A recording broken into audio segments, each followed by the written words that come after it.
And welcome here to the first ever episode of the Fast Talk podcast.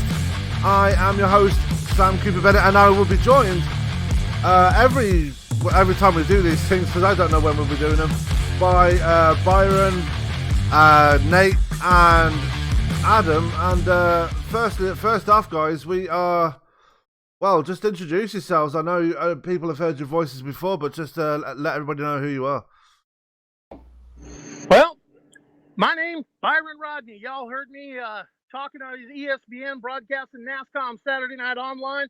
Also, co-owner of Paskey's Cardiac Truck Series, or Cardiac Racing Series, where we run trucks on Monday nights and Cup cars on Friday nights. Changes to come after the season now. Absolutely. And Adam, everybody's heard your voice, definitely. Yeah, man, Adam Chapman. Everybody knows what leagues I broadcast every night. So I'm glad to be here. I'm looking forward to this, man. It's going to be fun. And obviously, Nate, introduce yourself. Hey, I'm Nate Seifker. It's an honor to be part of this first broadcast and to get to experience this with you guys. Absolutely. And let's get right into it, guys. While we're here, let's just introduce ourselves. You've obviously heard us all before. We are ESPN with the Esports Broadcasting Network. We broadcast races 7 days a week. And we bring you a whole plethora of different styles of racing: dirt racing, short track racing, Indycars, NASCAR. Guys, let's get into it. We broadcast lots of leagues, and what we got to talk about today?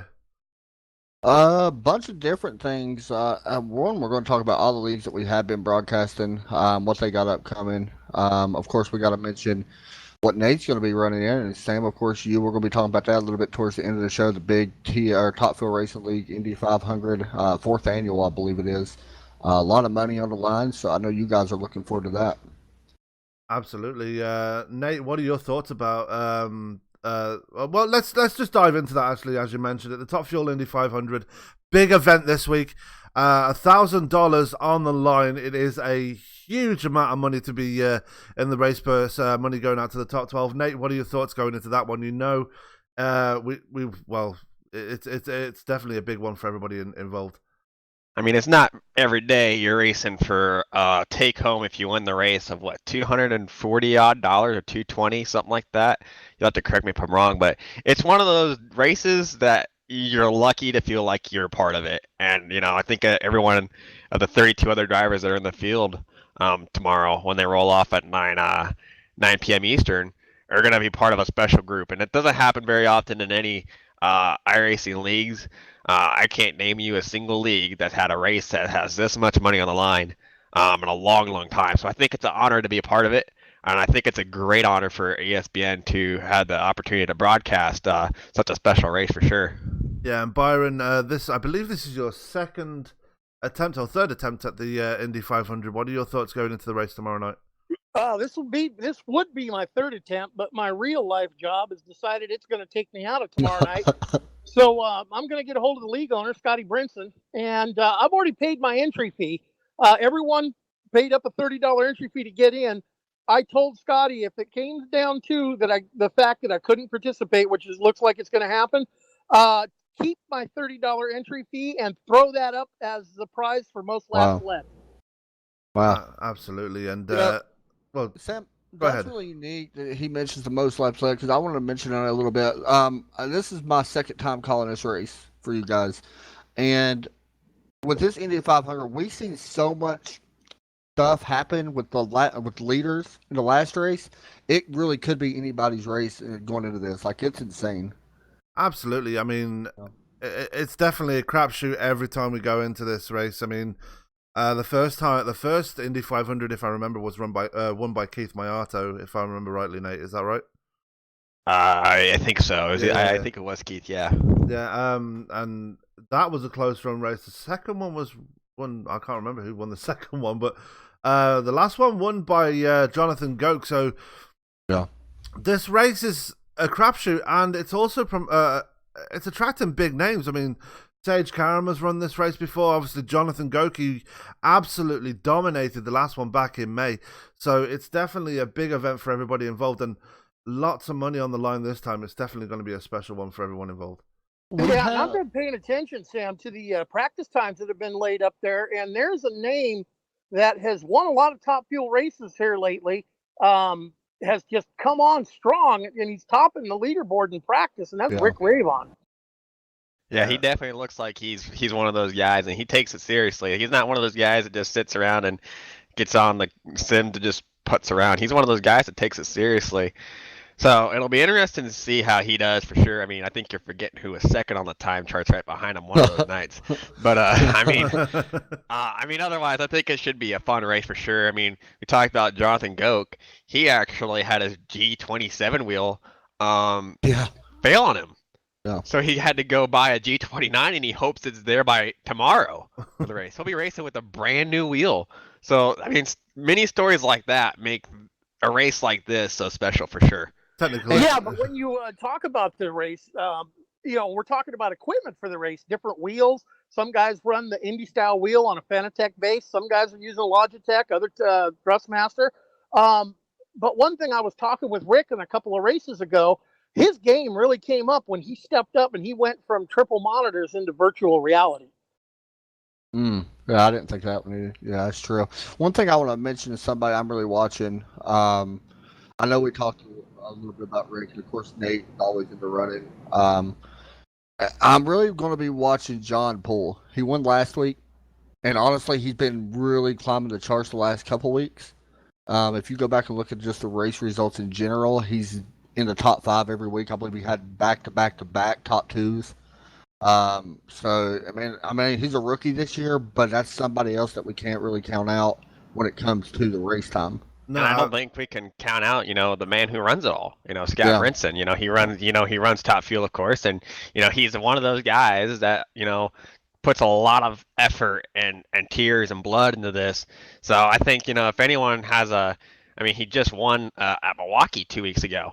So he's hoping to keep that momentum going as well for sure, and try to put his number 14, I believe that's the car he's running on with this time around, on the top step of the podium here in Indianapolis. Sam, we had a question come through. Did they?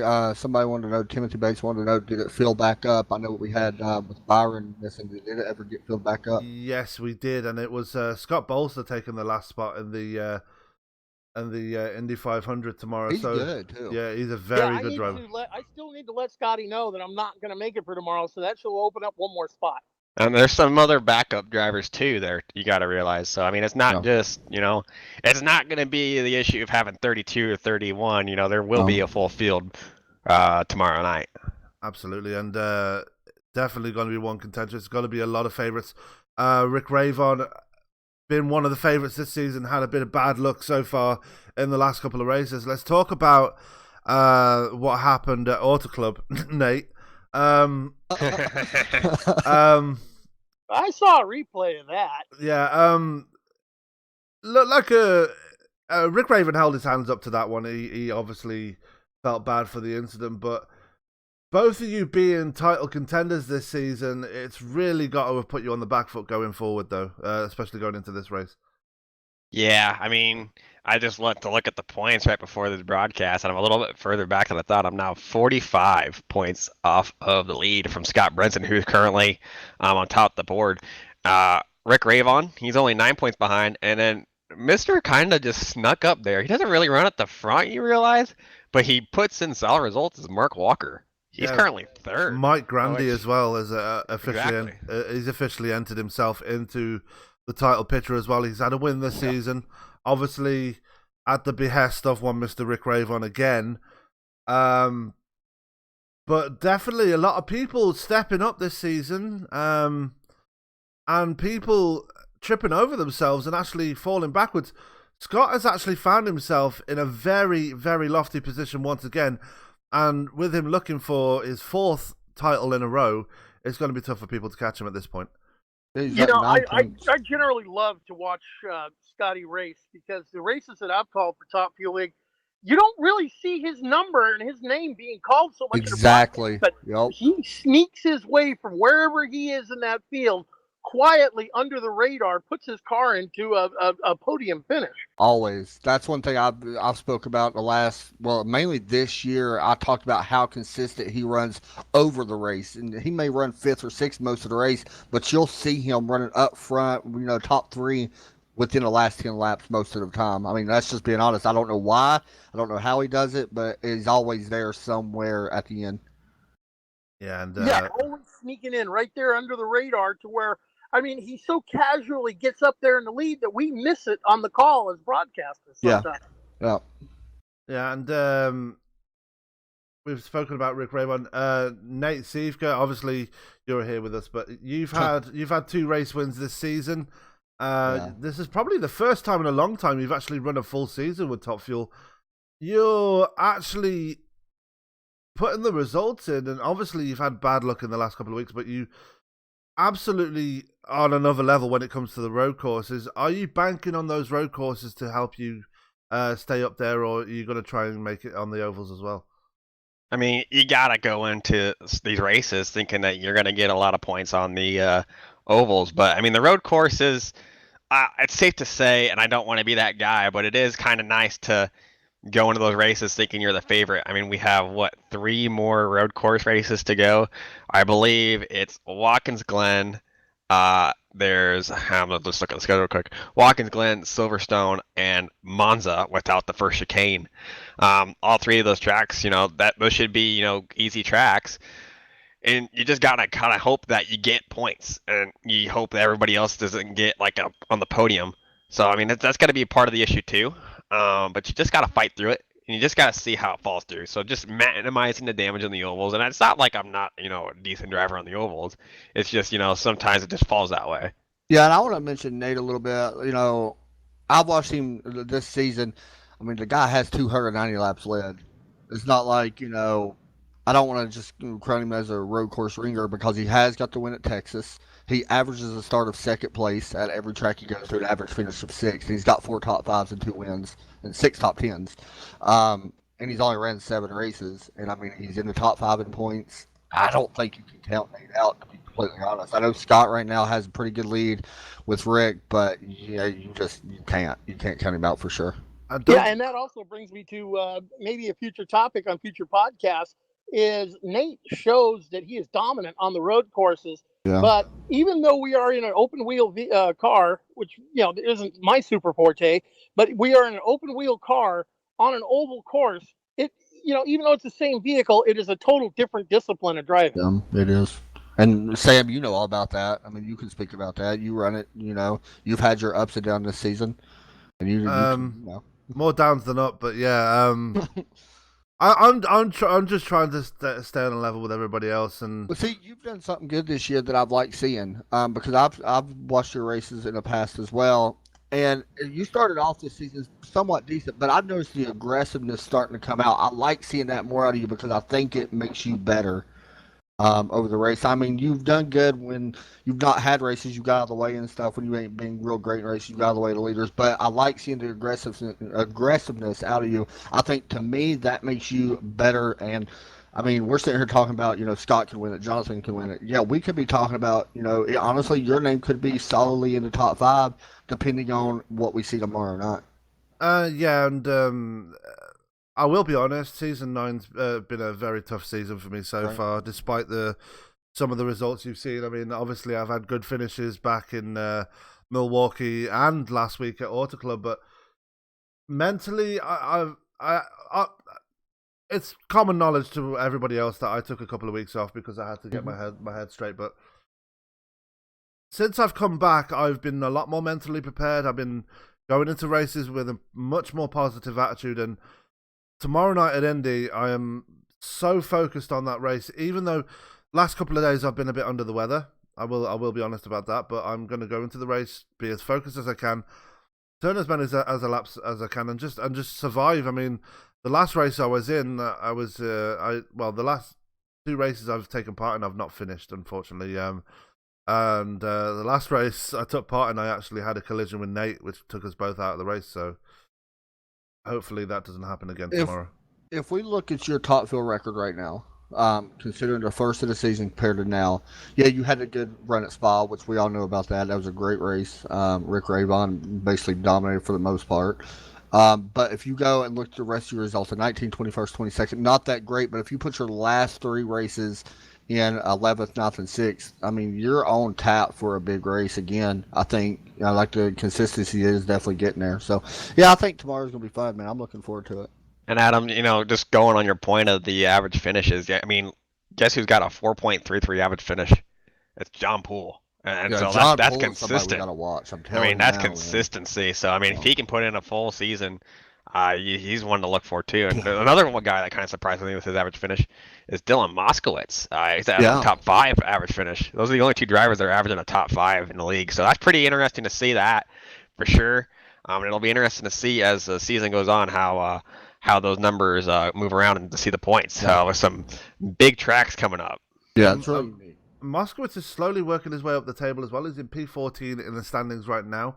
But the results that he's coming out with are unbelievable. Says that he's representing Phenomenal Evolution. He might dispute that, but it's definitely good results for him. But John Poole, since he's come into the league this season, he had a difficult couple of first races, but slowly but surely he's been working his way further to the front. And I think last week at Auto Club, he hit that peak. Mm-hmm. And when you speak to him, we've all spoken to him, and he's so soft-spoken, and you wouldn't think that he'd be so lethal as he is on the track. I'm going to start calling him the baby-faced assassin, because he's so soft-spoken and stuff like that.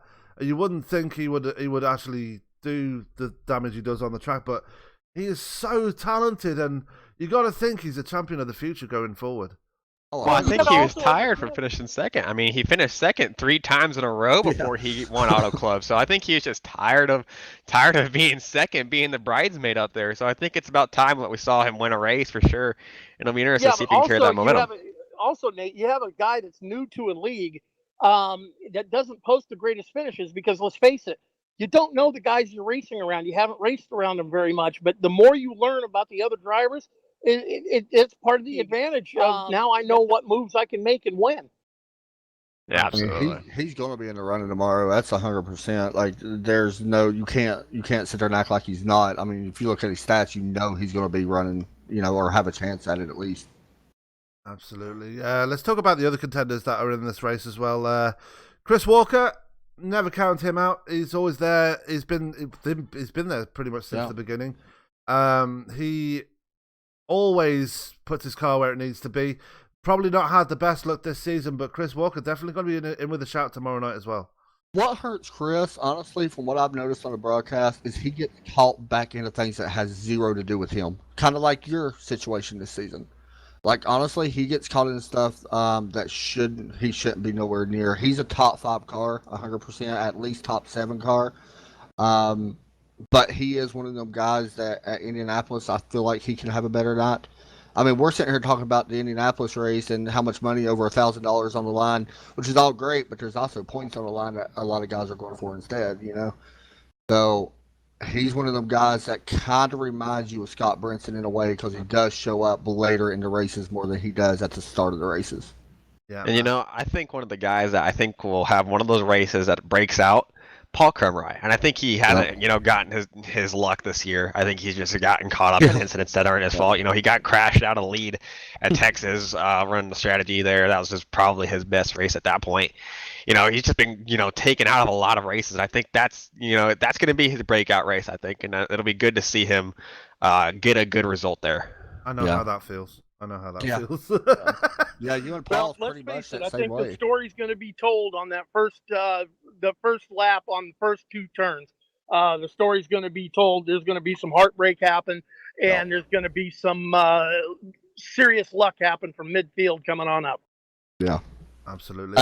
Also, I don't know if we made the announcement I don't know if we have a confirmation on who else is broadcasting, if he is, but I do want to say Todd Chase Jr. will be calling the race with me, and we may have somebody else, but I don't want to say it yet.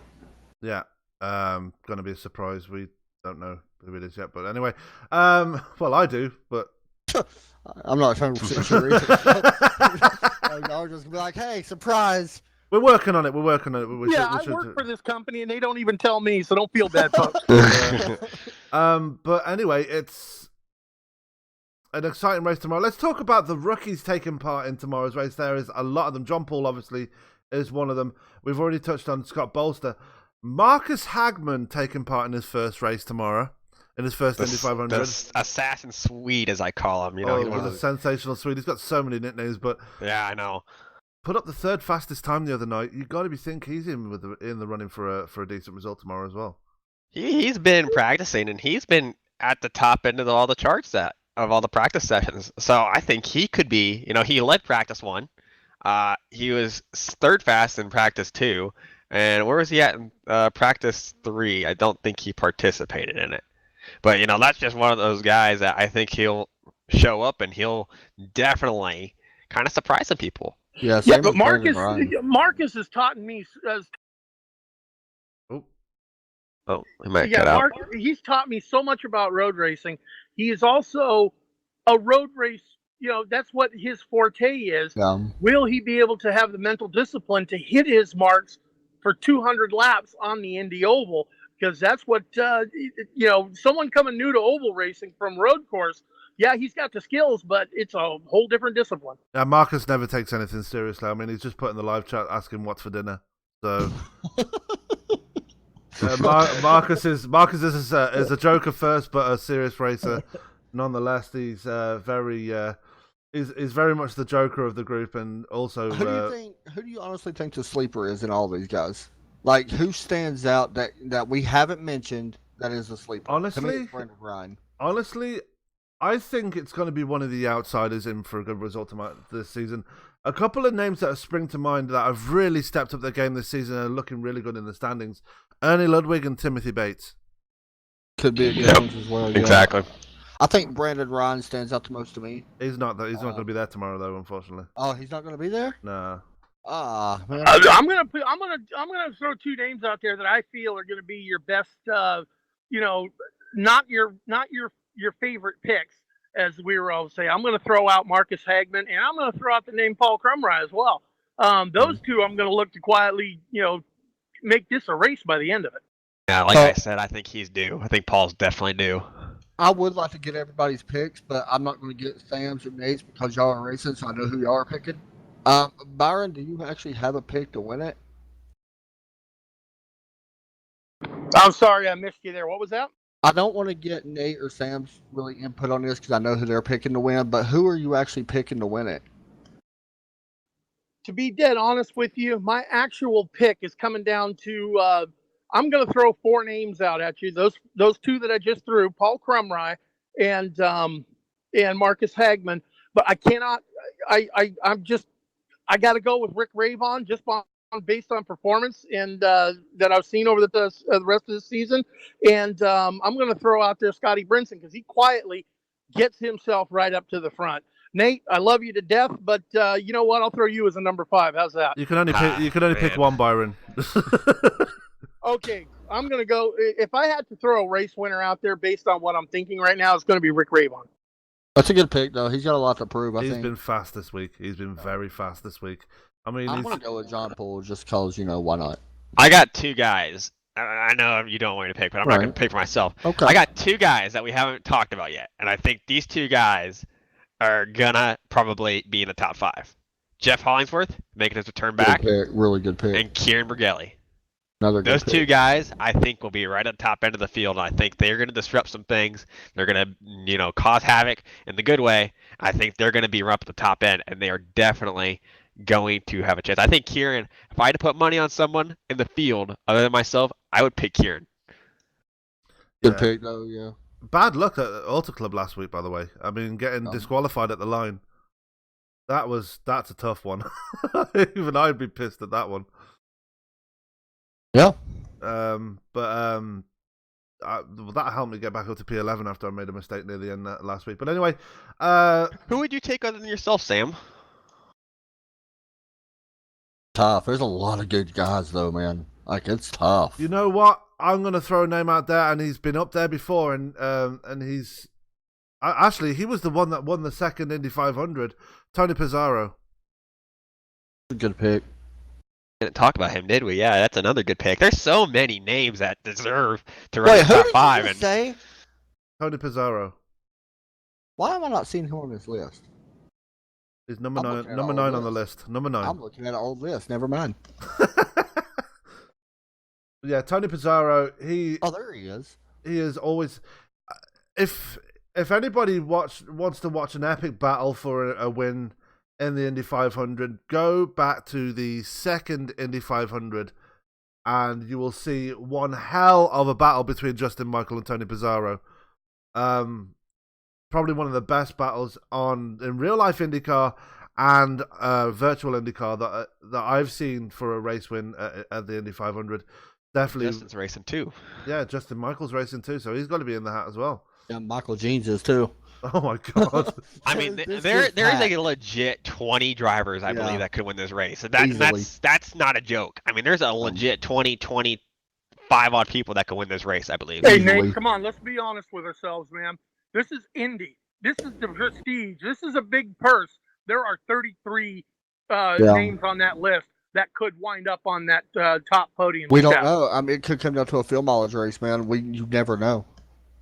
Absolutely, and definitely got to be one worth checking out, guys. So, if you want to be in on the broadcast, well, if you want to watch the race tomorrow night, it will be live tomorrow night from 9 p.m. On ESPN, both on Facebook and on YouTube. So I'm gonna use Twitch as well for that. Oh, and Twitch as well. So we're going to have a 3-way broadcast. Ha ha. Oh, sorry. No, no talk about 3-ways. Anyway, definitely going to be a great broadcast. So make sure you show Adam and Todd your support in the booth. Didn't take long to derail that one, did it? Yeah, I know. Heard that and I knew what was going on there. God. Make sure you show your support for that one. Definitely going to be a good broadcast. We'll talk about it near the end of the show, but definitely worth checking out. But going forward, we are going to talk about the races we've broadcast over the past week. And we're going to go day by day, and we're going to go from last Monday. We had what I like to call Truck Night on ESPN. Mm-hmm. We had the Asylum Racing League making their debut at Las Vegas, I believe it was, Adam, and we had... Yeah, we ran Las Vegas last Monday and then Michigan last night. Yeah. Yeah.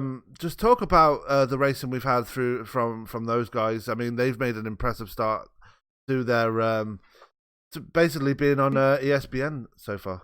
You guys know whenever you join a new league as a broadcasters, and whenever you're a new league in general, it can be tough to start out. Like, Byron mentioned earlier, you're not used to really racing with a lot of new guys around you. But I'm going to be honest, man, from a broadcaster standpoint, they really, really impressed me. They went caution-free last week at Las Vegas. And this is, okay, when I say this, I mean this in all respect towards that league. Their I rating is not that great. I'm just putting that out there now. I rating don't always mean everything. I just want to say that as well.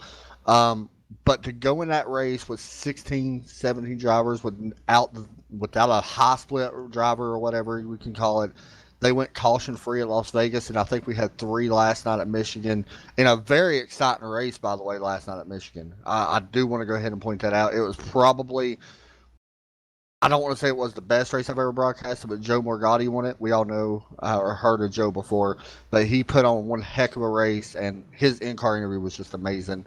The race itself, though, Michigan and trucks, a very tough race. We've all raced Michigan before in the truck.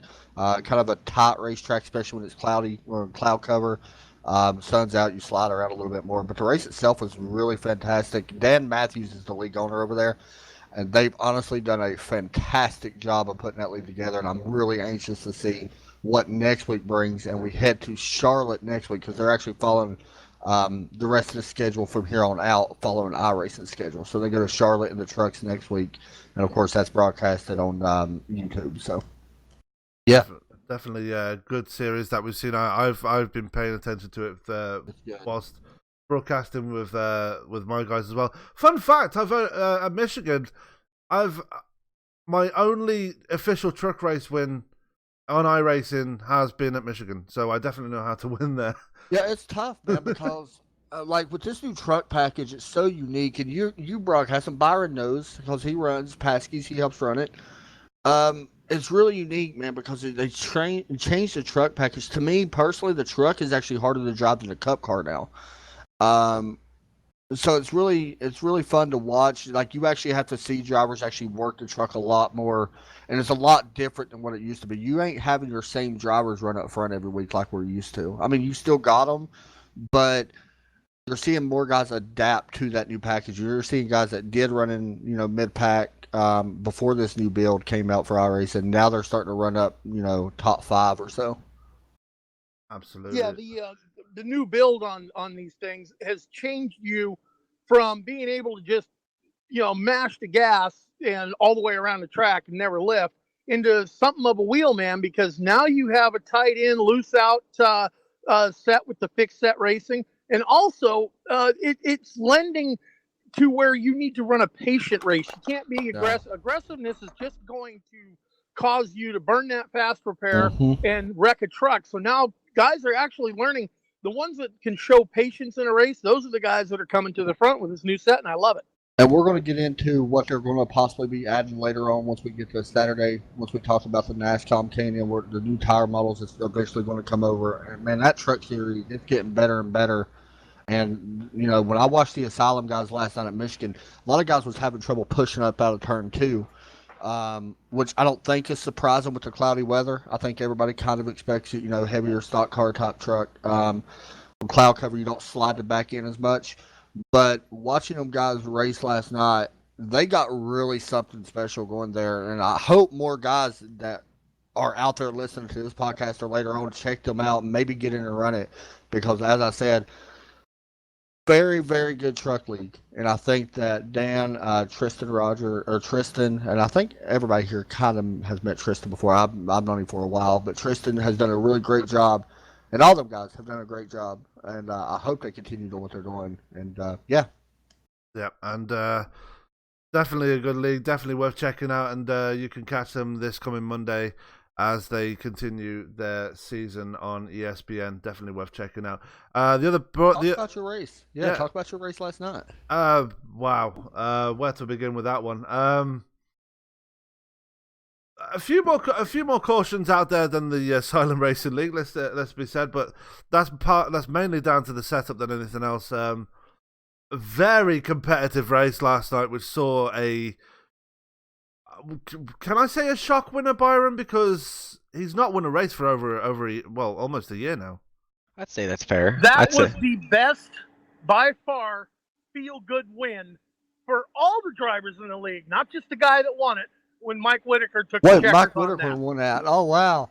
I'm sitting here looking at it. Wow.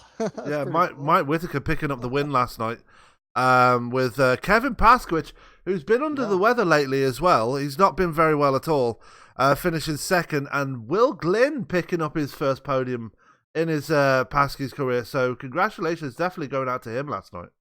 I got to say, by the way, Kevin Paskowicz, I've raced in this league a few times now, got a win in the Cup Series. He is so hard to pass, man. Like, he is so tough. Like, it really reminds you of the Ryan Newman of this league because he does not let anybody just let him go. Like, he will race you, and I like that. Just don't tell Clint Bowyer that. Yeah, it's so funny how I got involved with Paskey's and how I met Kevin. It was me and him, late night, she fixed the official servers.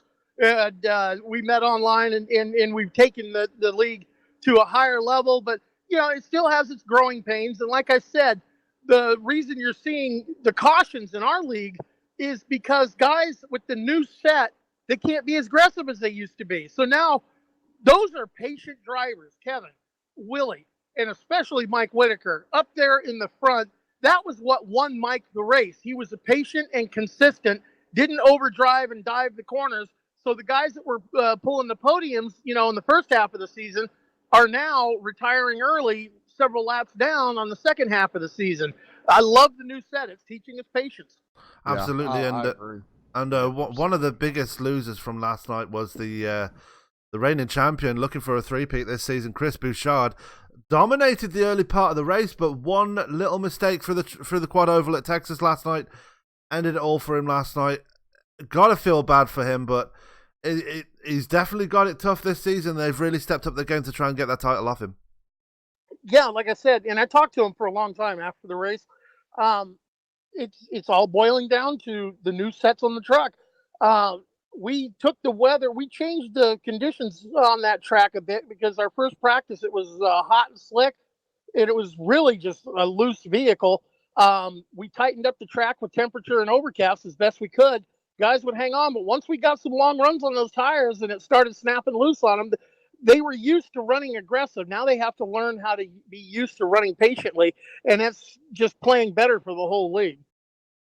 Yeah, and it's it's catching a lot of people out. I mean, even the people that are up there in the point standings, like Tanner Costa, Brandon Stokes, people like that. This new setup is catching people out. It caught out Brandon Stokes near the end there last night. I actually thought he was going to win last night, but again, a simple mistake caught him out, and he ended up finishing near the back of the field. Tanner Costa he held on to the points lead last night after the race, but definitely had a difficult race himself. This fight for the overall the regular season championship really boiling down to it. It's getting very close as we get closer to the chase. Yeah, and it's going to be even closer yet, as guys are going to have to show that that patience on the track.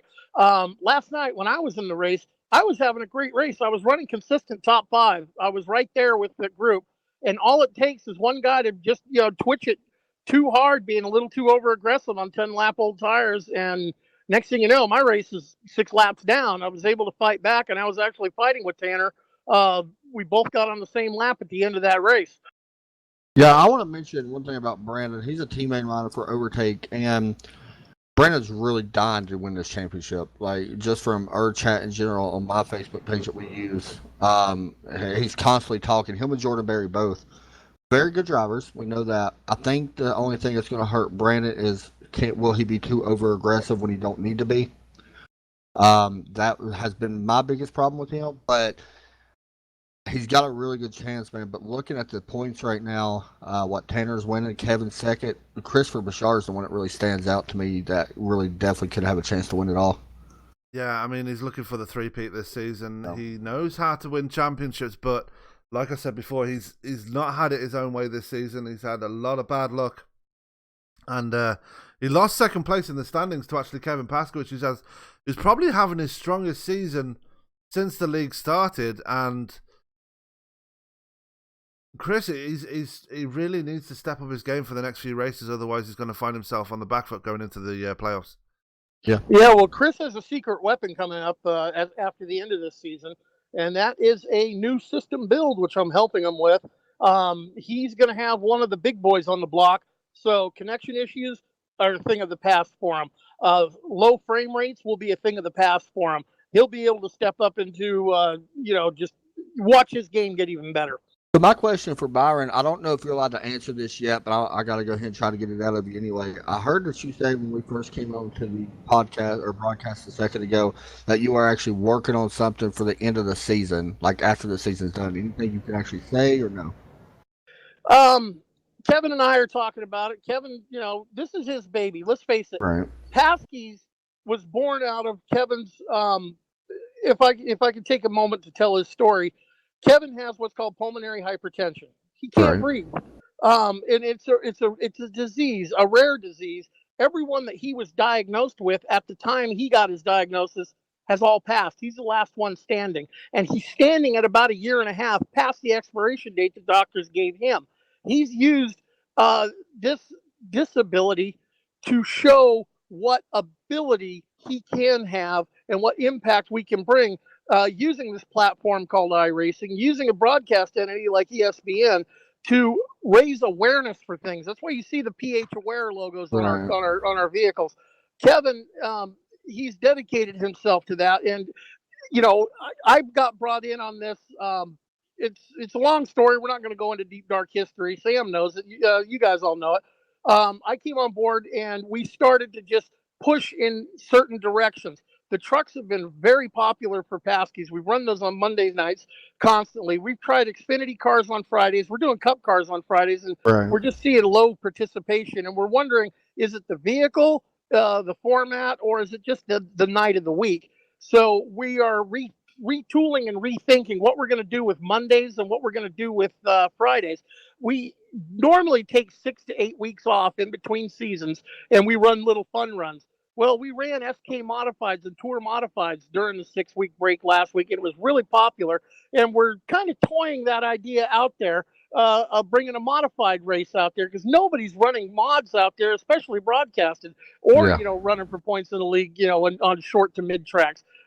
We even made a mod set that ran a road course and had a ball with it. And even with the new the new modified car that they brought out a couple of builds ago, people aren't even using that. So it might be worth taking a look and see, look, we've got this new car, nobody's using it, so we may as well just run a championship with it. So definitely going to be a shout out to everybody that's interested in that sort of thing. If you want to come out and run some modifieds in the near future, then just give Kevin Paskovich or Byron Rodney a shout. We can get you hooked in and get you ready for modified racing. Definitely something to look forward to in the future. Yeah, and one thing I do want to say, Adam, is no, we're not going to go away from the trucks. The trucks have been a staple, but you've seen it the past few builds. The sets have been changing the way the characteristics of handling are on the trucks, and I'm just going to kind of give a little bit of foreshadowing here. I cannot wait until what they did with the K&N car on this last build with the new tire model comes to the trucks, and that's going to take iRacing to a whole new level, take league racing to a whole new level, and guys are going to have to even learn a lot more than just patience. They're going to have to learn tire management. I think we'll just build on that too. The new damage model, including that. Yeah. If you've ever run a Skippy race, since this new season, this has caught me out too. It's pretty brutal. It's pretty brutal. It's awful. I mean, I'm not saying it's awful for iRacing. It's one of the things that I've always wanted is parts flying off a car. And I mean, I ain't gonna lie. Whenever I run a Skippy race, there's a crash in front of me and a wheel comes off the car and I hit it, I get frustrated. Oh, you're done. But it's one of those things that I'm glad iRacing is brought, and I'm glad that they're doing this, and I think it'll be interesting to see it go onto more cars. I think So you're saying your crash avoidance skills are now having to include navigating, including parts, exactly. About 10 times, yeah. And I think it'll be. I mean, what they put the new tire model on. I think that's what they're doing. Is they're putting a tire model on, they'll put the damage model on the next season.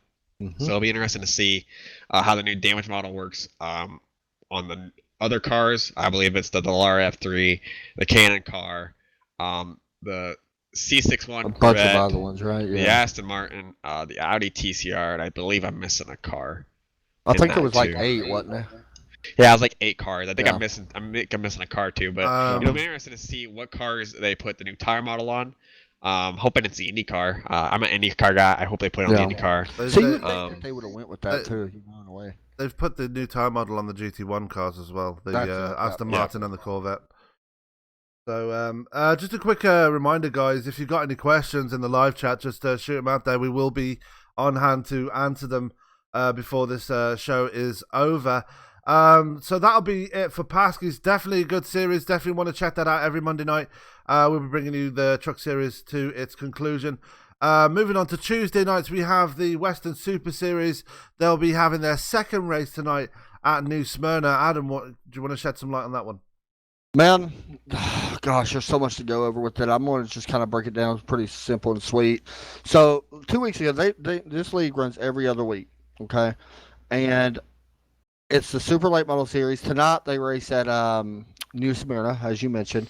They have actually changed the rules. And one thing I like about this, the setup with this, is they go within the league and they work on setting these rules with drivers. So last week, 2 weeks ago, they had 36 drivers show up. For one, that's way too many cars for a super late model race. We all know that. So what they do is actually have a heat race, and they only allow 24 drivers to get in. Just like tonight, they're going to allow 24 or 25 laps for a hold on. They are going to allow 18 drivers to get in on time, just regular qualifying. They're actually doing group qualifying tonight, which is going to be awesome. And they're going to take 18 drivers out of that. They're going to have 6 transfer over to the last chance qualifier. The last chance qualifier is going to have it could be probably 15 or 16 cars. And they're only going to take 6 drivers out of 25 laps. The top 6 will transfer over to the main race, and then of course the main race is 100 laps. And I'm going to be broadcasting that with Kyler Hope. If you guys don't know who Kyler Hope is, go look at Speed 51. He is he writes for him, takes some pictures for him, and actually commentates some of their races. He'll be joining me back in the booth tonight. He's like a special broadcaster that we brought in because he knows super late model racing. He does it for a living. I mean, that's what he does. So we've seen Andrew Wooten win 2 weeks ago. And you guys probably know how this can affect things. These guys are not allowed to take tires at all during a race. That's just, super late model rules. A lot of real life leagues do it. They don't take tires. So it's going to be very unique going to New Smyrna at a place like that because the tires are going to fall off probably pretty quick. I would expect no new tire model on the super late model. They do run a K&N series as well that they don't take tires either, so it's really unique. But yeah, we'll be broadcasting that tonight. Andrew Wooten currently leading the points. I forgot by how much it was exactly. It ain't too much. He's tied with Chris Bone. I apologize. He's tied with Chris Bone for 54 points. Cody Brinson, 49 points. Stephen Chung, 47, and Daniel Dye, your top 5. That's going to be a race that you guys don't want to miss if you're watching broadcasting on Facebook and YouTube. You don't want to miss that one because that is a very fun race, and Kyler's one heck of a broadcaster if you haven't listened to him. Yeah, let's touch on the super late model. It's a car that's fallen by the wayside the last couple of years.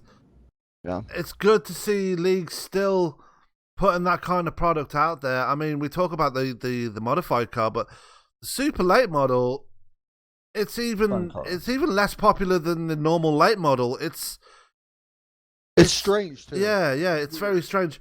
I don't know, Byron and Nate, I don't know if you can weigh in on this, but when was the last time you ran a super late model? I mean, it's not the most talked about car on the I don't service. think I've ever run it. I have it. I don't think I've ever run it though. I have run it. I enjoy it, to tell you the honest to God truth.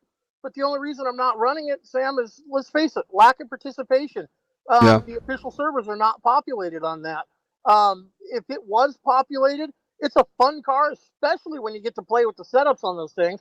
And it's a great learning platform, a great jumping off platform to the higher levels of fendered racing.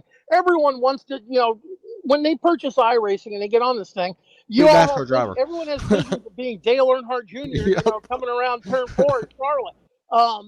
But that's not the case. You start out in the rookie series on a street stock, and the progression, I do believe it should go.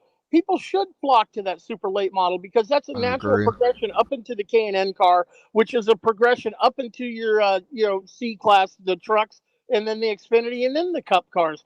The new builds have actually made the Cup cars easier to drive than the trucks, and the trucks are being the more bigger challenge now. But I just don't understand why there's not more popularity on that super late model because it is such a fun car to drive. I think the main reason for that is because of the lack of participation. I don't think people realize how good of a beginner that car that is, and the fact that it's just simply not used really in the official servers. And I think that's not really you can't really fix that. I don't think it's one of those things that just how iRacing is. How they focus on certain things. I mean, who honestly runs the Kia and the slow stuff? Nobody does. It's just one of those things that, I think it's a good car, but I just don't think enough people, there's not enough demand for it. I don't think enough people know about it. Yeah, but for people that want to learn the discipline of oval driving, and people that want to learn how to work with a setup, that is the perfect starting point, the perfect jumping off point that will teach you that discipline that will pay off dividends. It teaches racecraft. Yeah, it teaches racecraft really good. I'm pretty sure you picked up on that as well, Adam. Did you just call it the slowstis? Yeah, I did call it the slowstis. I mean, that's what it is, man. It is the slowstis. It is slow, though. It goes like 8 miles an hour. Yeah, I have a name for Nate that I'm not going to say on the podcast. What it is. No. Let's not go there. The super late model is really a good car for racecraft. It teaches a lot of car control because short track is really where you need it. And like Byron said, the trucks are harder to drive. It's so interesting because now you got guys from D class going straight into the trucks, which is honestly harder to drive than a Cup car, which makes 0 sense to me now. But whatever. If you haven't raced the super late model, trust me, there's a few good leagues out there. This is one of them. the Western Super Series, and there's another one that's really big. I can't remember the name of it off the top of my head. It's really big. But this one right here, I think might be the second biggest super late model league that there is. Maybe. That's definitely third. I know that.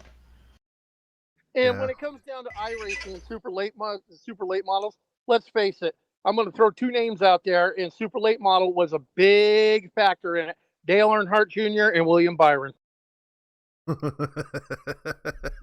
Yeah, okay. So that was the Western Super Series. Definitely a fun series to check out. What were you going to say then? Nope, that's it. Okay. Definitely a fun series to check out. Wednesday, we've already touched on Top Fuel Racing. Definitely a fun series to check out. We'll touch more on that before the show is over. Thursday, we have the Throwback IndyCar Series.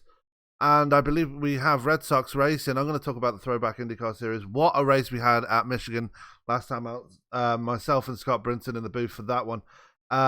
Brian Greenlee bringing home a win after a very controversial finish between Brian Beard and Rick Ravon.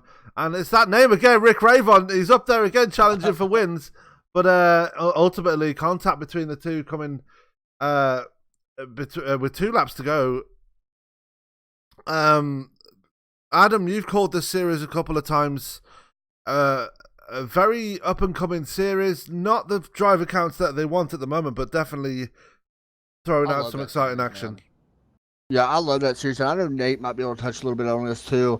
It's good to always go back to your roots, like we mentioned with the super late model. So I got to ask Nate, what is the difference? They drive the old Indy cars. What is the biggest difference that you can tell from the new Indy car now compared to what these guys are driving? How it reacts in traffic. I think that's the main thing. And I think if you ask anybody that when they switch over to the DW12 to the IR18, that was the big thing, was, how it reacts in traffic. The IR18 is a lot more sensitive to the air. The Dallara 18 is one of those cars that you can just stick it in there, hardly any aero push. The DW12 kind of played with that too, made for tight racing, and this IR18, you got to play with it to get to tight racing. Well, these guys use the IR05. Yeah, so the IR05 is one of those cars that it's not as fast as the DW12 and the IR18. You got to get it up. You got to play with the setup a little bit to get it just as fast. But I think it's one of those cars that it's old school, no gimmicks. It's a proper race car. You can make the argument that there's too many gimmicks with the DW12 and the R18. It's a proper car, and I think it's good to see these throwback series. Running the car. I know ESPN. We had a stint there with the IR05. There for a little bit. So I think the IR05 is a great race car. It does produce some great racing as well. I ain't gonna lie, my favorite car was the DW12. If I had to pick the second one, I'd probably pick the IR05 over the IR18. Sam, didn't you have a good race with them guys back at Michigan? I know Rick wasn't too happy in that race, but yeah, that was the one that I talked about with Rick Ravon having late contact with Brian Beard. 2 laps to go. There was 4 drivers in with the running. There was Brian Greenlee. Oh my god, and he's going to kill me for not mentioning his name. I'm sorry, I can't remember. It was 2 weeks ago. They're racing again this week at Sebring. But it was them two. It was Rick Ravon and Brian Beard. So I tell you what, I think Rick just needs to stay away from Michigan. I think that's his issue. Yeah. He has a lot of bad luck with Michigan, but definitely one of the best races I've called with those guys for a long time, and they're still looking for drivers. So if you are interested in joining these guys, they've still got half a season to go. Actually, I don't think they are at Sebring this week. I think they're at Kentucky. I could be wrong. Anyway. Definitely a fun league to get involved with if you enjoy IR05 racing. Just give Scott Bolster a call. Just message Scott Bolster. He'll get you involved in all of that one. Definitely a fun series to take part in and get involved. So get your name down, get yourself involved. It's really good to get the numbers up. And Marcus Hagman says it's another series, but yeah, it's a fun series. So shut up. But anyway, Adam, we have another fun series that takes part every Thursday as well. That is the Red Sox League. I know you got a lot to talk about this one. Yeah, Red Sox Racing League is really unique to me because this league was founded. I don't have it up in front of me again, but it was founded by what was his name? John You Henry. guys know it. Yeah, he founded the league, and if you don't know, he is he? I'm guessing the owner of the Red Sox. But And the anyway, part owner of the Red part Sox, owner of the correct. Red Sox, And he owns then, Liverpool he helped- Football Club as well. There you And go. part And of then he Fenway, also, actually. He part, not You guys Fenway, know more Roush about it than me. Fenway. He owns part. And for part of everyone Fenway. listening, football in Liverpool is different than football in America. Yeah, it's the better so one. anyway, also helped found iRacing or something like that as well. But anyway, they everybody here has raced the GTE cars, I'm guessing. Very fun car to drive. One of the funnest road cars you can drive, to be honest. Maybe I like to skip Barber now. I think it's kind of fun. But these guys had a great race this past week when they raced at Silverstone. My first race ever at Silverstone, by the way. I haven't called no races there. And you guys know I'm more of an oval type broadcaster, but I have been actually enjoying these guys racing. They had a humongous field. I think when we first started Laguna Seca 2 weeks ago, it was like 38 drivers, I think, showed up for it. So packed field for a road race, and that was a fun one. Did last week it was at Barber, and Ross Booth did win that race, and Terry Dahl, who is the owner, Daul, I believe that's how you say his last name, actually picked up the second place, and that's who you can contact. You can check them out on Facebook, Red Sox Racing League, and but yeah, they was at Silverstone. Ferrari beat the BMWs. And I don't know how many. Have you guys raced any of the new Silverstone? The new Silverstone that came out? Absolutely. I've done a couple of laps around it, but It is crazy, man. yeah, if you think the GTE's a fun run there, you wait till Top Fuel goes there in a few weeks' time. It was like when I first went there, I didn't realize it had 18 turns. Like, I'll be straight up. Like I said, I've never called a race there, and I was to be honest, surprised how tight the corners actually are, or the straightaways. Like, they ain't very wide. So we had a few accidents actually happen because where the straightaways weren't very wide, somebody spun, come out of the corner, and it just piled everybody up. But it was a great race, man. So check them out, Red Sox Racing League. They do race every Thursday night. It is a 30-minute race, so it's really weird because it's a 30-minute race, and they have like 10 or 15-minute qualifying. So it's a really short race. It ain't that long of a race, but it is a fun race. And I mean, there's some really good drivers in there that run this. So check them out. Red Sox Racing League on Facebook, and get in here. This is one of the oldest leagues, by the way, in all of iRacing. They've been around since 2010. Wow. So they've been around a long time, yeah. So they have been around a long time, and of course, as we mentioned, John Henry is the founder of this, and they have a bunch of other guys that help found Les Turner, Jeff Thomas, all those guys. But yeah, it's a great league to be a part of. Yeah. I'm just looking up his Wikipedia page now. I mean, the man is worth $2.6 billion. So you know he's got some money to put into the league.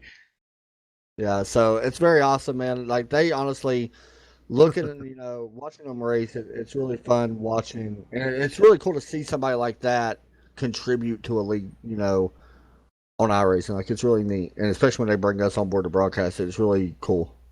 Yeah, and reply to Marcus Hagman. Yeah, I know you were replying to Joe Morganti, Marcus. I was just using the advantage to give you crap, as I always do. But yeah, Red Sox Racing League, definitely something worth checking out. It's our only road racing league on the channel, so that's something to be pretty proud of. Honestly, that's a league I do want to join, though. I mean, it looks like they got some excellent racing there, and it should be. You know what? If I get a Thursday free, I'll definitely join and see how I do. Yeah, that's good. Yeah. But yeah, that's that. Friday, I just want to throw out a bit of a disclaimer here for Friday. Friday night, we will not be broadcasting Paskies in the near future, the Cup Series. They've had some pretty difficult times as of late with the low participation, so ESPN will be taking... there. Yes, he did. He did. And... And Hey, and that's the only one I got. My only Paskies League win is that Sonoma in the Cup cars. yeah. And I won it on a field mileage race. But yeah, we will be taking a break from the Paskies Cup Series with an eye to the future. Hopefully, we will be back with them with the modified series if they decide to bring that to Friday night. So we're taking whatever we decide to retool to come back with on a Friday night. We want to make sure participation's there. And I'm going to be honest with everybody. it's not fun as a broadcaster, and it sure as heck isn't fun as a viewer when you've got only 8 cars going around. Yeah, it's pretty bad. Yeah, it's so until we are Friday participation, because we're still going to have our Friday night league races. They're still going to be scoring points. Guys still going to win a championship. But in all fairness to the viewers, to the broadcasting company, and to the league, it's not, it's not something you want to present with low participation. That happens in iRacing, and we're going to retool it, fix it, and come back strong again. Absolutely. So that's that for Paskies. Also on Friday nights, we bring you the iRacing East Series, a league that has probably brought us one of our most popular videos on our Facebook page, over, nearly 4,000 views. So Wow. Thanks for that one. Adam, probably one of the highlights of the week. iRacing East Series really throwing out a lot of action on those super speedways each week. Yeah, the video that brought 4,000 views was Greg McConey when somehow he miraculously decided to split the seas, and I'm not even gonna go into detail. It's gonna be on iRacing Top 10 this month, I'm sure. But anyway, it should be number 1 in my opinion. But yeah, man, these guys are pretty cool, and I want to mention this because they're sponsored by iRacing iFlag as well, and we're sponsored by iRacing iFlag. Use code esports. We'll get into that here in a minute, but use code esports 2019 for your flag. But I want to mention their main sponsor, Homes Now, and that's the main thing I want to sponsor. I want to talk about the racing, which is awesome. But one of their cool things that they are their main sponsor, Homes Now, is actually a place that came together, a nonprofit organization that has built tiny homes for homeless. Their homeless has actually shrunk by they only got 1% homeless now, if that. They have shrunk homeless, but they got 400 people inside these tiny homes that they had that homeless. They built this, and it was all nonprofit, by charity, by donations, and now their homeless is down to it's under 1% up there where they're at. I think it was up in might be Michigan. Don't hold me to it. You can check them out, homesnow.org, and find out everything about it. But about the racing, man, it's been a fun fun season. So far, we're 9 races in, and we don't have too many more races left. We're getting ready to start the chase here soon. We do got a big race this week. I think it's this week. But, yeah, they are a super speedway series. They do throw in some little bit of races here and there. Indianapolis was last week. They did throw in Sonoma, but it is pretty much a super speedway series league. And it's pretty cool because every race, and I'm not a super speedway guy. I'll be the first to say I don't like super speedway racing. That's just my opinion. I think it's kind of boring over the long run.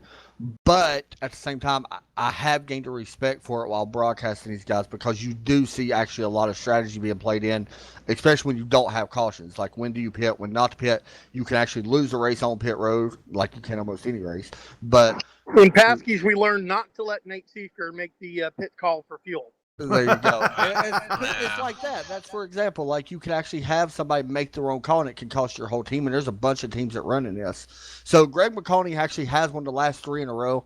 I forgot who won at Indianapolis. It's not posted right now. But he actually won the last 3 in a row before Indianapolis. Cody Smith, Brody Smith, both brothers have pushed each other to 2 wins as well. Nate Stewart, won back at Sonoma, very good road course racer. And then William Rucker came in and pretty much shocked everybody when on his first race, he actually won. So, yeah, man, really fun super speedway series league. They do run the Cup cars on Friday nights, and I believe it starts around 8:30. I can't remember off the top of my head, 9. But a very good group of guys. Jason Papp is the one that brought me on board to broadcast it. But make sure you check them out. They're sponsored by Plan B Sales, which makes diecast. Everybody knows who Plan B is. For the most part, Hurricane Media and Bottled Up, a bunch of other guys as well. But yeah, check them out if you're interested in racing that. Yeah, and it was Kyle Smalley that won at Indianapolis. He just said it in the live chat there. Oh, and it was very animated about it. He goes, "I won! I got it. I won!" I knew who it was, and I forgot. I apologize. It wasn't posted for some reason. Yeah. Kyle Smalley, your winner at Indianapolis this past week. And I want to pose the question out to you guys.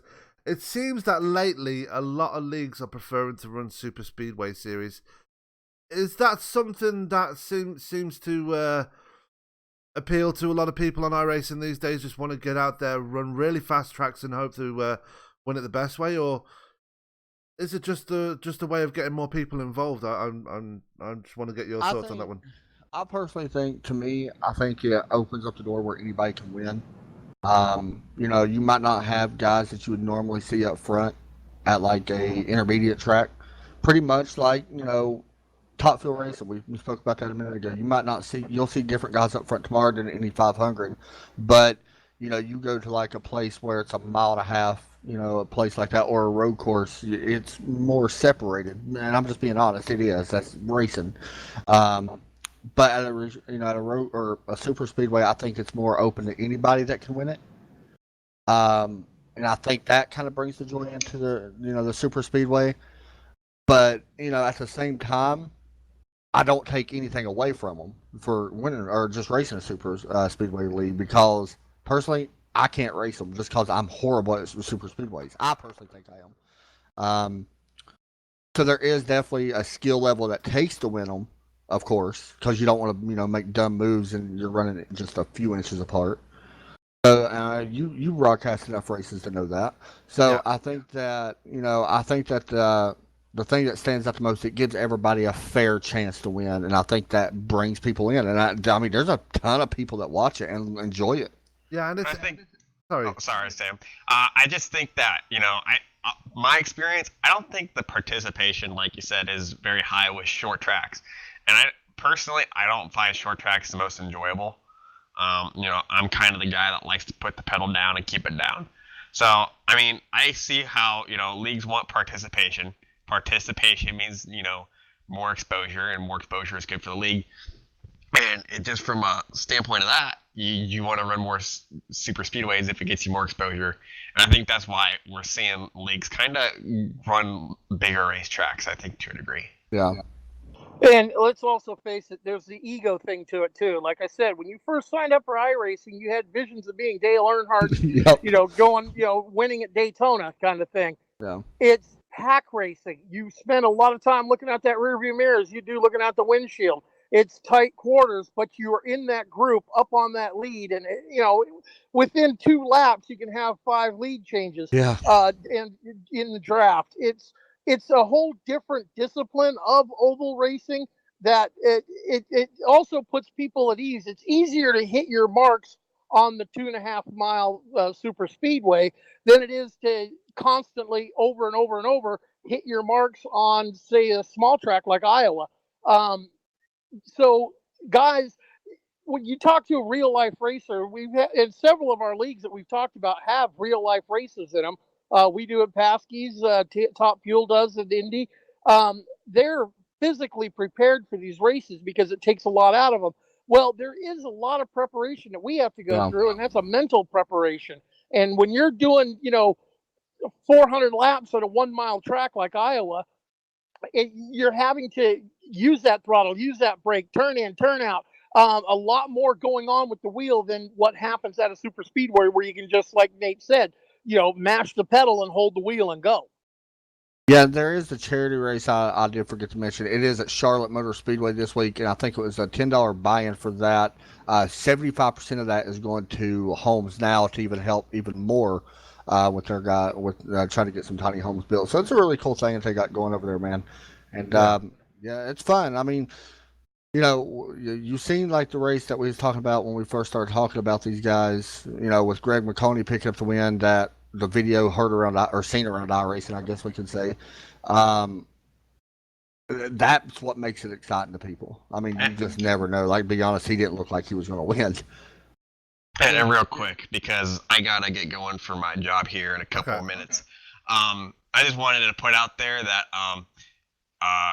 but I'm putting away 25% of whatever I win on Wednesday to the University of Iowa Stead Family Hospital. I don't know if you guys have followed social media, but the Bush Beer guy, the guy that he put the sign up on College Game Day and getting all those donations. That's pretty cool. And so I'm going to be putting about 25% of whatever I win to that cause. So it'll be so for instance, if I win $50, it'll go 100, and if I win the race, I'll put about $60 into that, and it would be a total donation of about $180. Now, to the Iowa, hospital. is that the one where like they do the football games and at halftime Yeah. there's the children's hospital? The first quarter, yeah, Yeah. they do the wave. That's pretty cool. Yeah, I've been a yeah. part of that, so I mean, it's Really pretty neat. awesome to, and, the shirts I wear for work, we got a chance to buy them, and they total of donations for that reached over a couple $1 million. Wow. And right now, the running total, it expires. They're gonna write the check at the end of September. Over $1 million raised for the kids, so that's pretty crazy. awesome. Yeah. To say that, it's one of those things that makes you proud to be an Iowan. So I got to get going to work. I just wanted to say that real quick before I hopped out of here. If you guys got one more question for me, I'll answer it real quick before I go. Final thoughts going into tomorrow's race. I want to win. That's been it. Just kind of focused on tomorrow. Tomorrow I'm off all day. Going to be setting up a webcam with Sam's help tomorrow so y'all can see my beautiful face. I'll be doing that on my Twitch channel.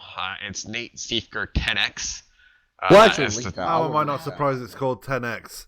Yeah, it's I called was 10X. going to say, should we tell the story of the 10X Club when Nate leaves? Yeah, let's do that real quick. I got some time. There is a streamer on Twitch. His name is Dalton Crowder or something like that. I wrecked him at the Roval, not intentionally at all. Just hit the curb, and he said he got 10Xs from one incident. I gave him a 4X, and then he spun the car around after trying to get around and got 2X, and then hit another car after that trying to get away from it. So he saw 10Xs by the time he got to turn 3. So he thought he got 10Xs in one incident. And then he hit me another time, and I got him disqualified. And he spent 2.5 hours on Twitch with me and 2 other people. I don't remember who it was. Connor Hader, I'm guessing. Connor and Willie and Chris Bouchard. That's who it was. Just riling him up for 2.5 hours, and eventually he figured it out, banned us all, and then continued his rant for another hour. So that's pretty cool. But yeah, like I said. Now let's continue this story, folks, because every time any of us have been in an official race server with that gentleman, Dalton Crowder, in there, he gets behind us on the racetrack, and every one of us all have a bumper sticker on our car that says Nate Siefker 10X Club. Nate even ran his own car at Watkins Glen a couple of months ago, so run his own 10X car. So that's all I got. It'll be hopefully a good race for me tomorrow.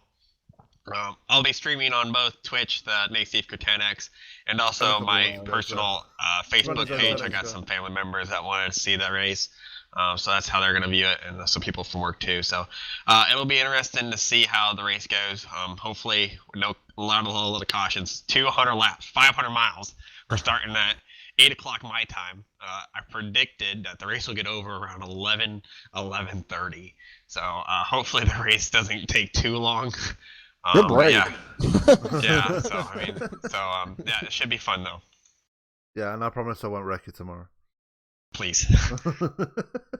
That's all I got, guys. Peace out.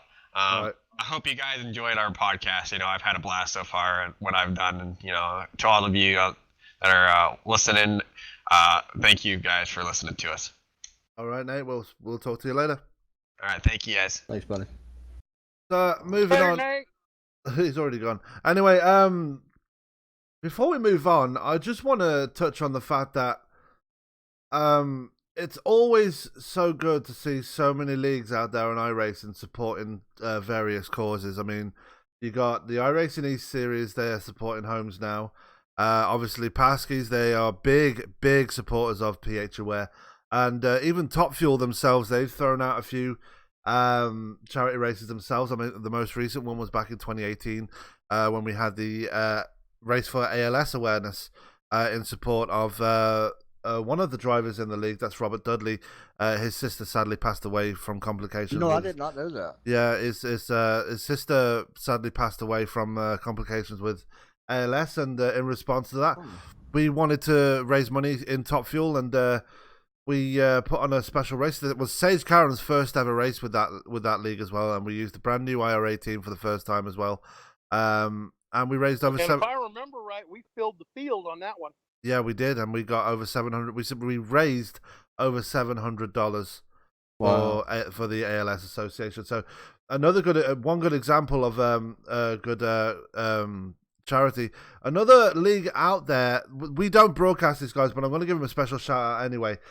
Simpossible Racing League. They are a fantastic league. They cater to disabled drivers on the iRacing service, and they have been going from strength to strength with each season. Kevin Paskowitz is part of that as well. Another driver, couple of Kyle Zimmer. He's another driver in that as well. He drives and he's completely deaf, and that is Impossible League has drivers that are all working through one challenge or another, physically or mentally. They have drivers, like you said, that are deaf. There are drivers that are missing limbs. There are drivers that that have got their rigs set up to where they can do iRacing, race competitively, and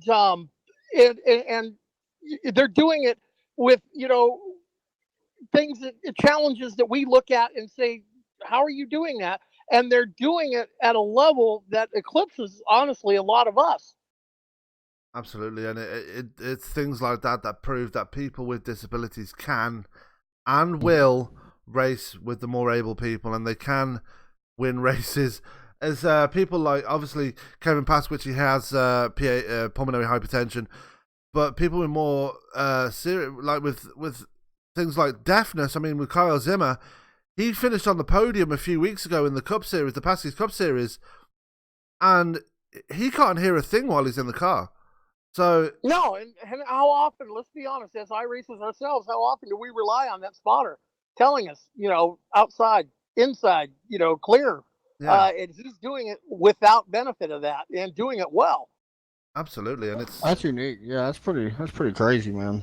I mean, I remember seeing an all-star race about, was it 2 years ago? Sam Schmidt took part, and he obviously he's a paraplegic. Or is he quadriplegic? I can't say the word. Quadriplegic? I think so. Yeah, he can only move his neck. So yeah, we broadcasted a league here. Yeah. A few weeks ago, the Disabled Drivers League, sponsored by the Heartbeat Network, and that they are a disabled league. Tim Connelly, I can't pronounce his last name. Connolly. Yeah, he is actually paralyzed as well. And it's not just iRacing that drivers with a disability can get into. Real life racing, it happens as well. And I'm going to drop one name, Alex Zanardi. Yeah. There's that young kid as well who lost his legs a couple of years ago. Jared Bogard, another guy who has a disabled. I mean, I know, we don't want to go too much detail with him, but yeah. Billy Munger as well. Mm-hmm. He's an inspiration to all young disabled people out there. Man. Definitely worth. So the motorsport world, especially iRacing, definitely throwing out support to disabilities out there, and definitely showing that the people that have these horrible disabilities can mix it with the more able people and can actually win races. So don't discount a disabled person at your own peril. So that's that. Moving on to Saturday, we have two more leagues to speak of. One is the NASCAR Online Racing Series. Unfortunately, we had to miss their most recent race at Richmond due to unavailability with broadcasters. I'm not going to get into that one, but definitely a fun series. They have had one hell of a season this season so far. Yeah, I started out broadcasting them before we made the switch, and man, it's an open series league. They run the K&N new tire model on that car, and that's what makes it unique with the open series. Some people don't like open. I completely understand why. Some people do. I completely understand why. Once again, that. Are we talking Saturday night? Much. Sorry, I dropped out. Oh, you're good. Yeah, we're talking about NASCAR. Yeah, that league is so. It's good. I mean, but there's some very, very talented drivers in there, man. Mark Arthur really is the first one that pops to my mind. Mark Arthur and the Hello Kitty, My Little Pony. Yeah, I mean, it's like that league in general. Like, I don't know how long they've been around, Sam. You might know more about Yeah, how long they've been around. yeah, it's been around for a couple of years. Last year it was under a different name. Um, I can't remember it now. It's been that long ago. I've slept since then, but um, it was generally known as the Catalyst Mints series because it had a sponsor from Catalyst Mints and various other things as well. But it was one of the drivers that he's not there anymore, but he won the season. I can't remember his name. I'm bad with names tonight for some reason. But that was a good season. But this one they've really Major League Esports. Thank you, Marcus. As they've really stepped up the game this season. So many different contenders, but like you said, one man that springs to mind is Mark Arthur. He has been absolutely dominant, and let's just point out the fact that he's had shoulder surgery as well. Yeah, he's got 7 wins. And this is a long season. Like, it ain't no short season. They're 27 races in, I think now.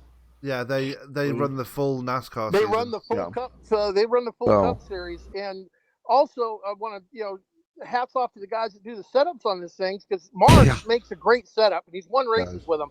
But I've also seen him make a setup for a long run, and we had a track. It was a caution fest one night. And, he just could not get the car to move forward unless they had over 10 laps on a green flag run. And I've seen it vice versa for him. And that's why I want to focus in and drill down on setups, maybe on a segment in a future broadcast. Let's talk about setups on a car. Let's talk about engineering behind what goes into making these things turn the way they do, the suspension travel the way it does. And maybe, bring some nuggets of information to people to help them and get some more participation in the open set leagues. Yeah, maybe in a future episode we can get... He led 151 laps at Richmond and still lost. Yeah, Dalton Kilrow actually broke his... broke the curse because he... Think about Dalton Kilrow. Yeah. The only races he's won this season have been on super speedways. This is the first time this season he has actually won a race that hasn't been on a super speedway. And furthermore, it's been on a short track as well. So yeah, but Dalton Kilrow always is up there in the mix, through the whole race. Yeah, he's not far behind Mark. No. He's right now. He's definitely in the running, and with his win this past Saturday, definitely puts him in the running for the. Yeah, here's what's points. interesting with that, real fast, is Dalton has only 25 starts this season, and I say only. Mark has 27, and Dalton's only 12 points behind him. Yeah. If he would have ran them too, I think we might be talking about a different points leader right now. Yeah, and this coming Saturday, they go to the Roval. So that is really going to throw the cat amongst the pigeons for that one. But we're looking at some eliminations. This is the first elimination race in their playoff series right now. We're looking at losing, I believe it's 4 drivers from 16 to 12. We're looking... it's pretty much already settled. It looks like we're about to lose Blake Decker, Kyle Gilbert. Kyle Gilbert is a shock because he is a very talented driver, and to see him drop out this early in the playoffs is very, very shocking. Tyler Gary, he's won 2 races on the season. Another surprise one. Yeah, but he's only 3 points back from the transfer line. That's a close one. Yeah, here is where it gets interesting, really interesting. Ashton Schleiss and Michael Tipton equal on points for that last transfer spot. Yeah, and then they're only like 6 points behind Ryan User. Yeah, Ryan Hauser. Yeah, he's only shown up for it. The only way I know his name is Hoyser. I have to keep telling myself that he's going to kick me in the ding-ding sooner or later. Yeah. It's that's Ryan some really tight racing. Chips Hoyser, that's how to remember it.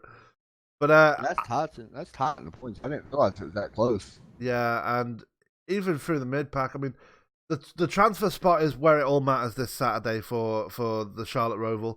It's going to see who can come out on top with the road course. I mean, Kyle Gilbert, if he shows up this weekend, he might still have a chance. He's still 25 points. He's 25 points off the transfer spot. Yeah, and it's the Charlotte Roval. It's not the Roval that was introduced when iRacing first brought it to us. No, it's the actual Roval. This is the new and updated Roval, which I actually ran around a bit last night after the Paskies race. I have to tell you, it is a lot more challenging.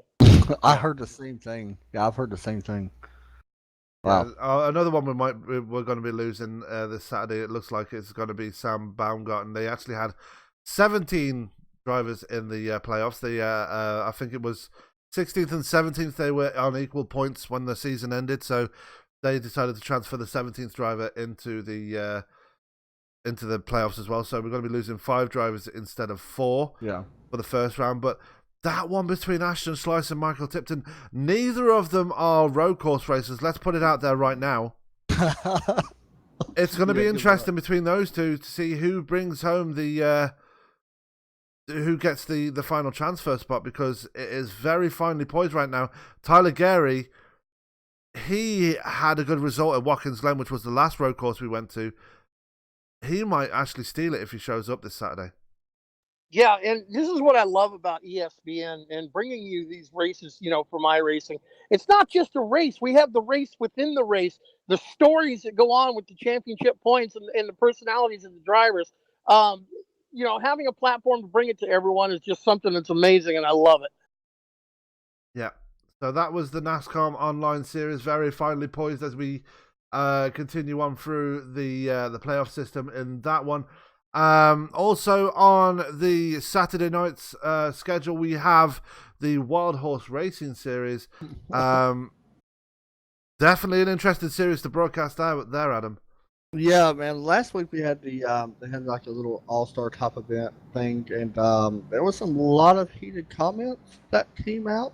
Oh wow. In this race, and reasonably slow. So I don't want to get into too much details because I'm actually going to bring during the first race, I'm going to bring the guy that it happened to, and I can't remember who I'm talking about off the top of my head. But I'm going to bring him into the interview and actually talk about that. I know his name on Discord, but I can't remember his name, like actual name. But anyway, we went from that, and then we'll be racing at Dover this week. Dover mile track, concrete, very fun place, and these guys are going to put on a great show because they always do. Right now, coming into the standings, at this very moment, it was who was it? I actually just had it up here a second ago. Now I lost it. It was Trenton Sneed. By the way, is who got wrecked, I might add. But Trenton got taken out, I guess we could say, and we're going to be talking to him. He is leading the points right now by quite a bit, actually, but they do have the cutoff chase. It's still a few races away before we cut that off. But, yeah, we're only 5 races in. Going into her 6th race, Trent C., Jacob Hope, Andrew Beach, your top 3. And there's some other guys in there that's really close to that. But, yeah, really, really big controversy that happened at the end of the race at Las Vegas, and a lot of guys not too happy, but one guy I want to give a shout out to, Harrison Chandler, who suffers with autism, finished 2nd in that race, which my son has autism as well, so it's kind of cool to see, somebody with that do well. He finished 2nd in that race. He has actually been one of the hottest drivers I've been watching lately, because I know he just finished 2nd last night as well in their Cup Series league that they have. So, got to give a shout out to him. But that does run every Saturday night, and of course, as I mentioned, this week they'll be at Dover. Dover is going to be a good place for somebody to get revenge. I just want to go ahead and point that out. So, because it's going to happen. Like, I love that track. Pit road, very tough. Only 35 mile an hour pit road speed. One of the toughest. I say that in Darlington, probably the toughest pit roads to get on. I don't think there's another one, to be honest, that's that tough.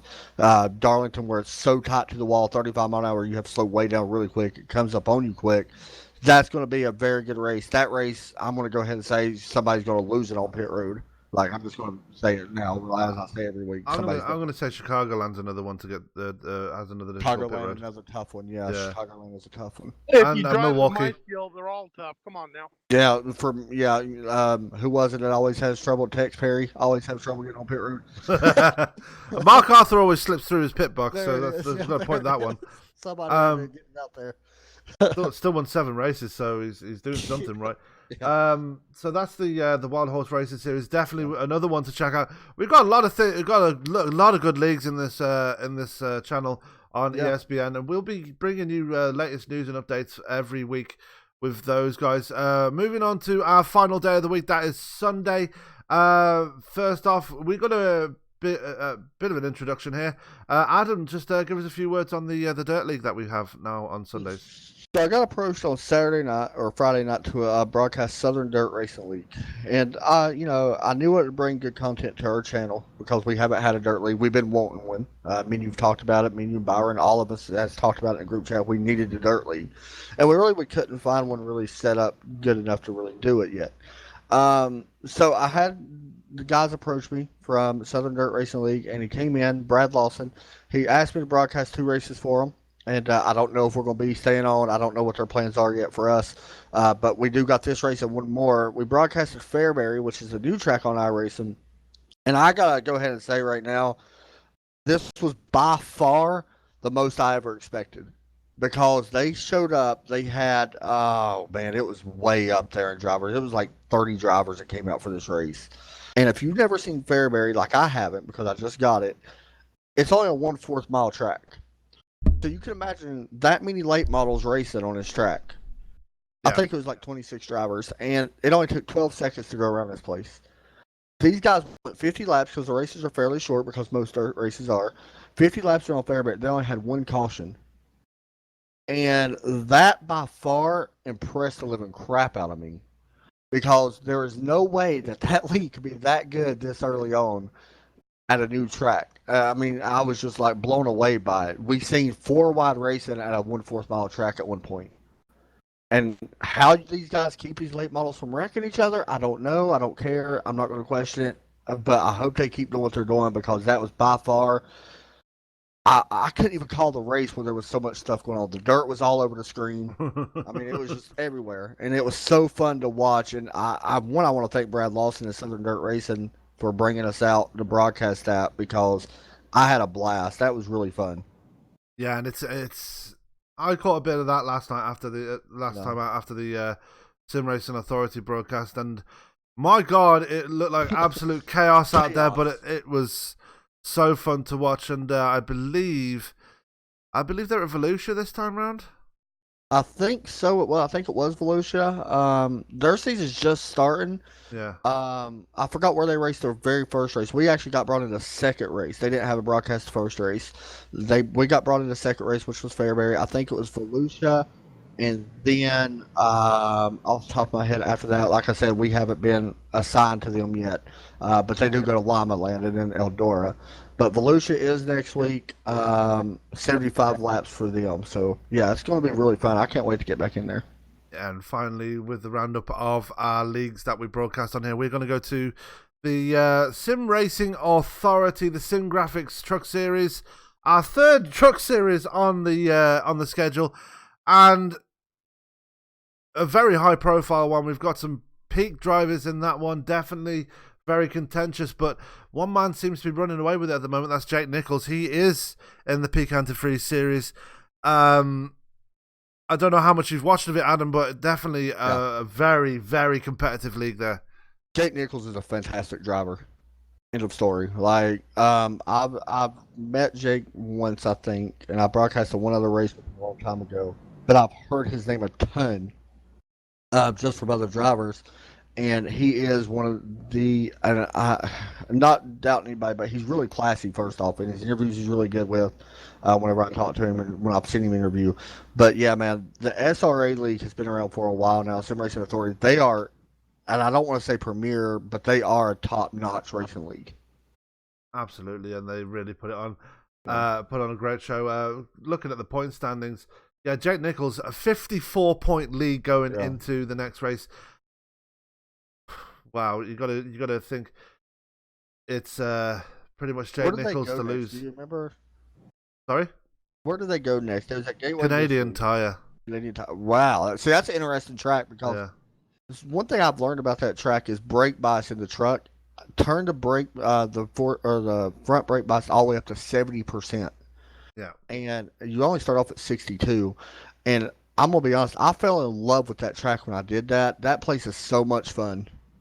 Yeah, and I'm quite a fan of Canadian Tire. Obviously, it's got a lot of history. I mean, with Formula One being there at one point, and Indycar have been there before, and obviously Nascar have been there with the trucks, and it is such a fun road course. I mean, I broadcasted there earlier in the season with Paskies, and they a bit of controversy in that race. It has to be said, Byron. More than a bit of controversy. I'm not going to go there because there's still some heated feelings over that race. But yeah, they put on a pretty decent show for that one. I believe it was who won that race. I think it was Ray. Let me go back and look. That's who it was. Yeah, you need to take a look. I think it was Ray Black. And when we talk about having real life drivers in there, there's an Xfinity driver racing in the iRacing League. Yep. Yep. Yeah. Sorry, I'm not saying nothing. Let's not go there. Yeah, we're not going to go there. I'm but sorry. No, Ray. Honestly, okay, I'll put this aside. I will say, Ray's a solid driver when he actually races, and when he races, the way he can race, he is a solid driver. I'll say that. Yeah, it was nice. Ray is one of those people that I've noticed that he will drive you the way you drive him, but when he gets around you, he will run you tight. He will run you up a track. He will pinch you down low, and be right, inches off your door. That's just the way his style is. I had a big, long battle with him at Bristol when we ran the trucks there. The last time we ran Bristol, and he's not going to give an inch. Sometimes he takes a little more than he should, but we all do that at times. And I had a battle with him at Charlotte. Did I tell you about that?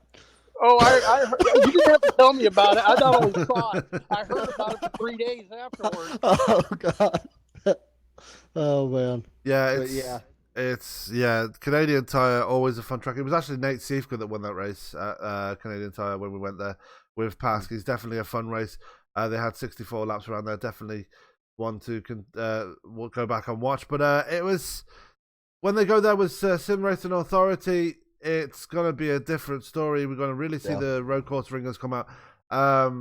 Jake Nichols, he didn't sound confident when I interviewed him the other night. He wanted to just survive the race. Hopefully he has the best package. The road course ringers, going to be interested to see who comes out to the fore, because this is the first time and the only time we're going to a road course with the Sim Graphics Truck Series. So going to be interested to see who can come out on top in that one. Yeah, Tyler Sifford is somebody I want to watch during this race. He's second in points right now. I watched him this past week at Gateway. He had problems in the middle of that race. I can't remember what it was, but anyway, that's somebody I'm going to watch. He finished fourth at Gateway, but I want to watch him at the road course because right now he's 54 points behind Nichols in the Truck Series. So that's who I'm really going to be watching for. He needs to have a solid race because really a race that Jake's even said in an interview he don't have a ton of confidence. That's one of the races you have to do good. Yeah, you're going to need a lot of confidence. I mean, going back to Canadian Tire, this is it's a technical course, lots of sweeping corners, and the last part of the course is very tricky. Very, very tricky. Especially, there is a section of the course where you got go through like an S section, you go down a hill to a tough right-hander. I think that's the first part of the course. Yeah, it's like it's turn four or five, and it's basically like it's like a hairpin turn. It's basically a hard right-hand turn. You got to shift all the way down to second. Some guys drop down to first in the truck. Personally, I get too much wheel spin. I couldn't do it, but it's very easy to overshoot that corner and actually cut the corner, and then you're just going to lose a ton of time. Yeah, so definitely one for people to contend with. Right, that was the Sim Racing Authority League. They've only got 2 more races before their chase begins, which will be going to, I believe their first race in that chase will be 5 Flags. That will be in about 3 weeks' time, so definitely going to be looking forward to that one.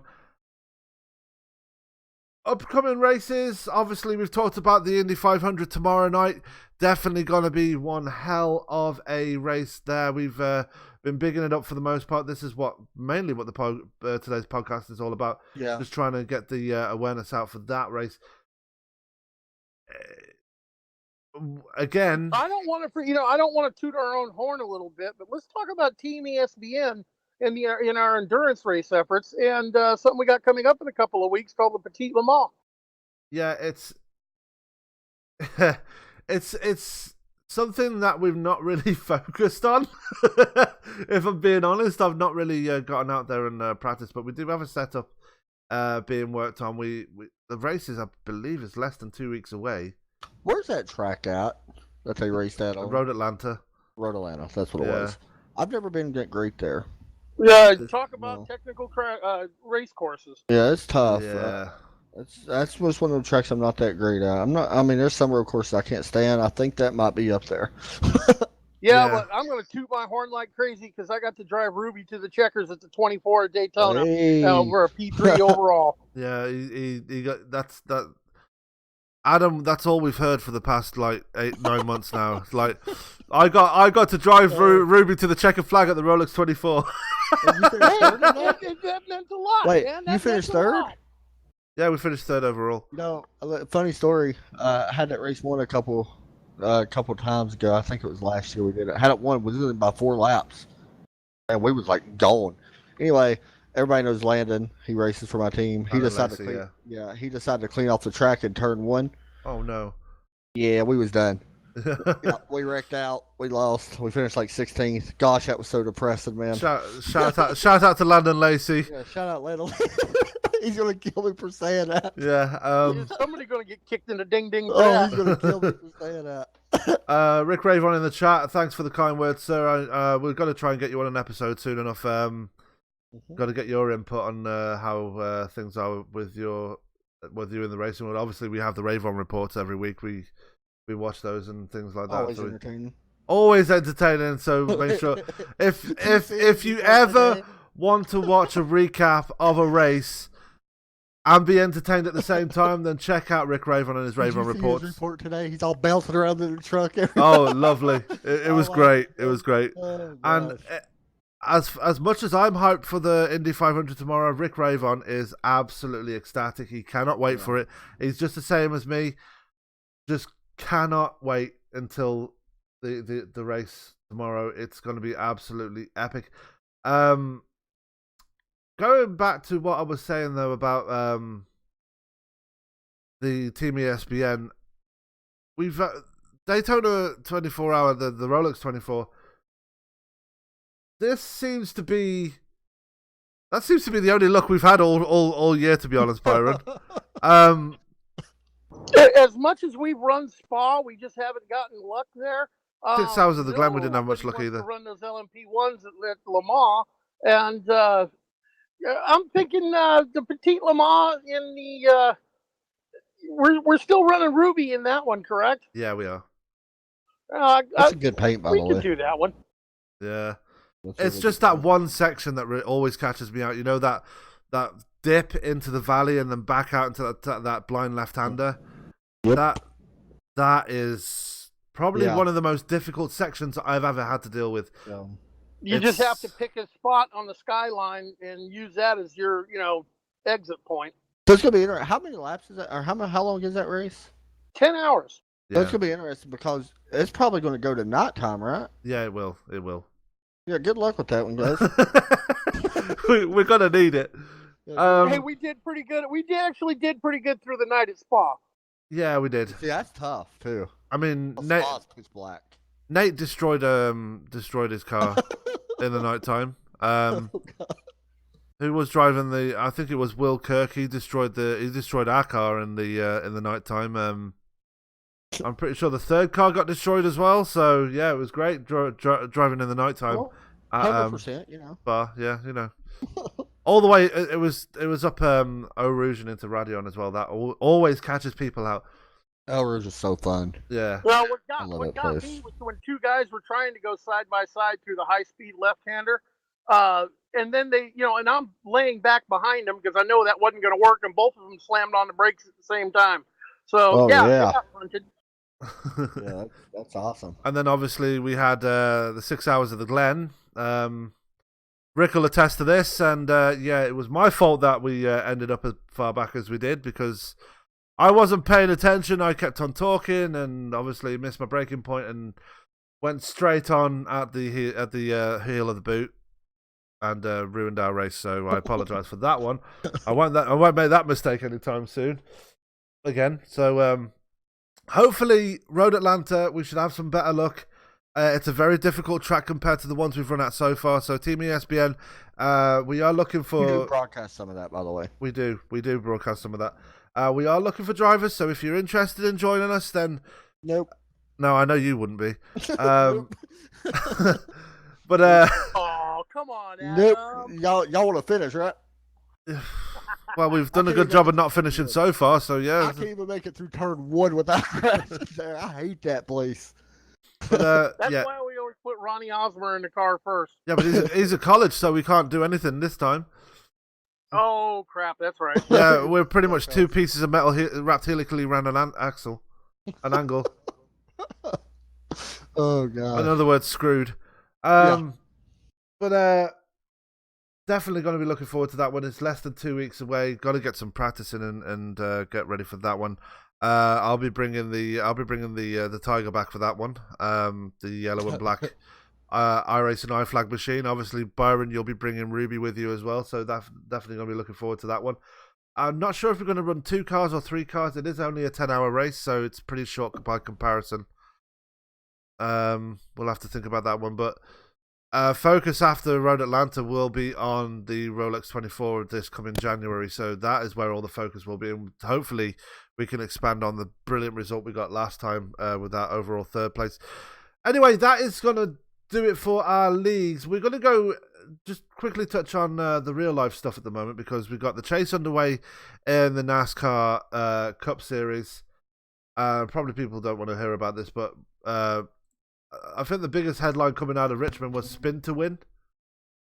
Yeah, pretty much. Spin to win, and who was it that won that race? I forgot. Truex. Yeah. Truex Jr. won it. And honestly, I'm gonna be honest, when he got wrecked by Ricky House, everybody thought he was done. But I'm personally not a Truex fan, but you got to give that team credit because his race should have been done. Like honestly, but that goes to show how much power that team's producing right now at the Joe Gibbs camp. I think they finished 1, 2, 3, 4, with the exception of 4th place actually getting disqualified at the end of the race because he got something was too low on the car or something. So yeah, Truex right now, as much as I hate to say it, because I'm a Chase and a Matt DiBenedetto fan, Truex probably the hottest driver. I would say so in NASCAR right now. He's already booked his ticket into round 2, so I think that's 2 in a row now for him. Yeah, so he's definitely on it. He's definitely looking for that 2nd title. Speaking of titles, one was wrapped up this weekend at Laguna Seca. IndyCar returning to Laguna Seca for the first time in God knows how many years. A lot of people were excited about that, but not the result we were expecting. Colton Herta bringing home the win, but Joseph Newgarden wrapping up his 2nd title this past weekend. Yeah, was that? I can't remember. He won it last year, correct?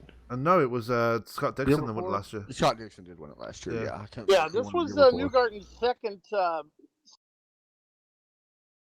I think we lost Byron again. No, that was his 2nd championship, and he was saying on his interviews, it validates his team because he felt like winning the 2nd one would be harder than winning the 1st, and that gave his team validation. And hats off to him. He raced a masterful race. He let guys go by where he could have pressed it and gained position on the track. All he did was just hold that to get those championship points. But I was more impressed by the win by Colin Herta.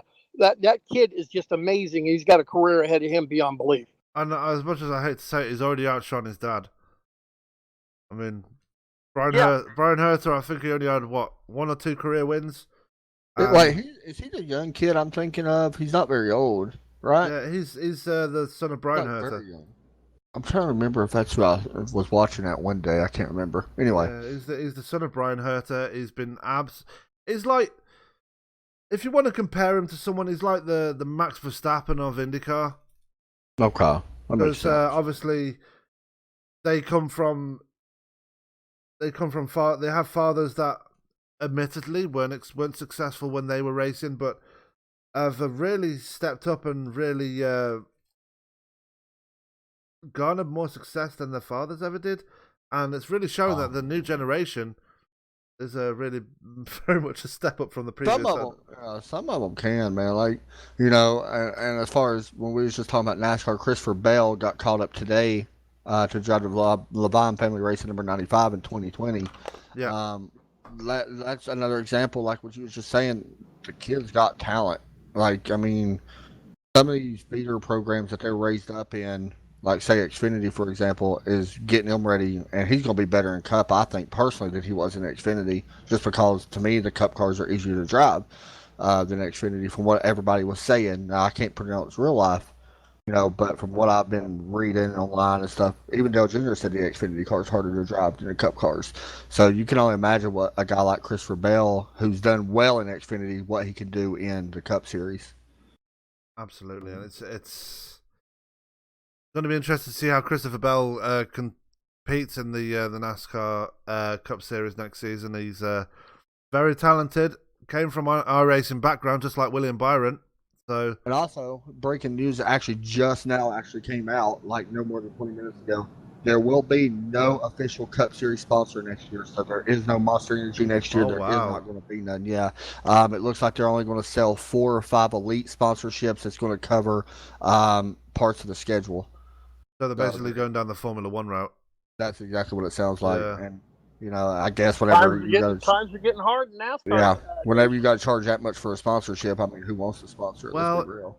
If they want the sponsorships, they've got to get the people to show up for the races, and if they want people to show up for the races, they've got to do it the right way. And unfortunately for NASCAR, they're not doing it right now. They're not getting people they're not getting their asses in the seats. So nobody wants to see mile and a half merry-go-rounds happen every week. No short tracks and stuff like that. That's what it's out. Byron will attest to this. Bristol earlier in the season,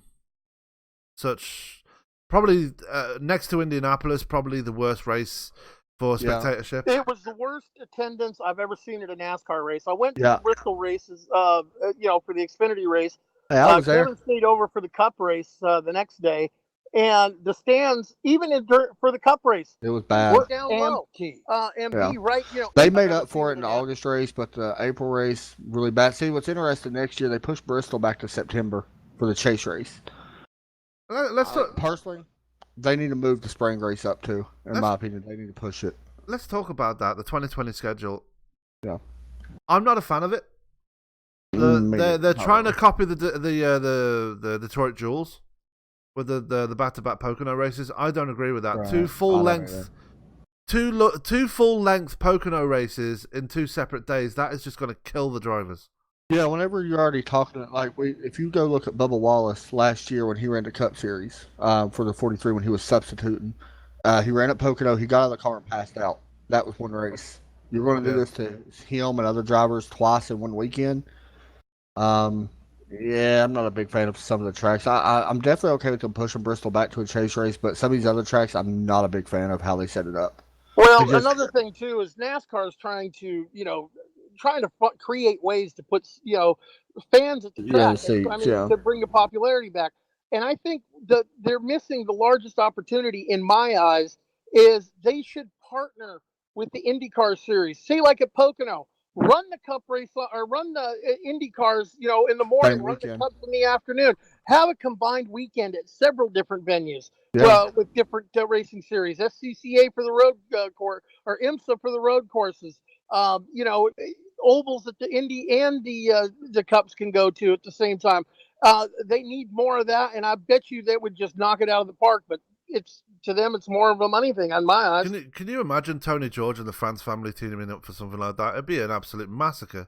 It's kind of like I'm sitting here. They just released the times and what networks the races are on next year. They just now released them a few minutes ago as well. Half of these races ain't even on public TV. They're on, these special networks you got to buy and all that stuff, which, most people have them, but there's still some people out there, some, not to be mean, but some old heads that don't have this. They don't want to pay extra, and I don't blame them. And I don't know. It's not looking good for a lot of these series, though, that's for sure. Absolutely not.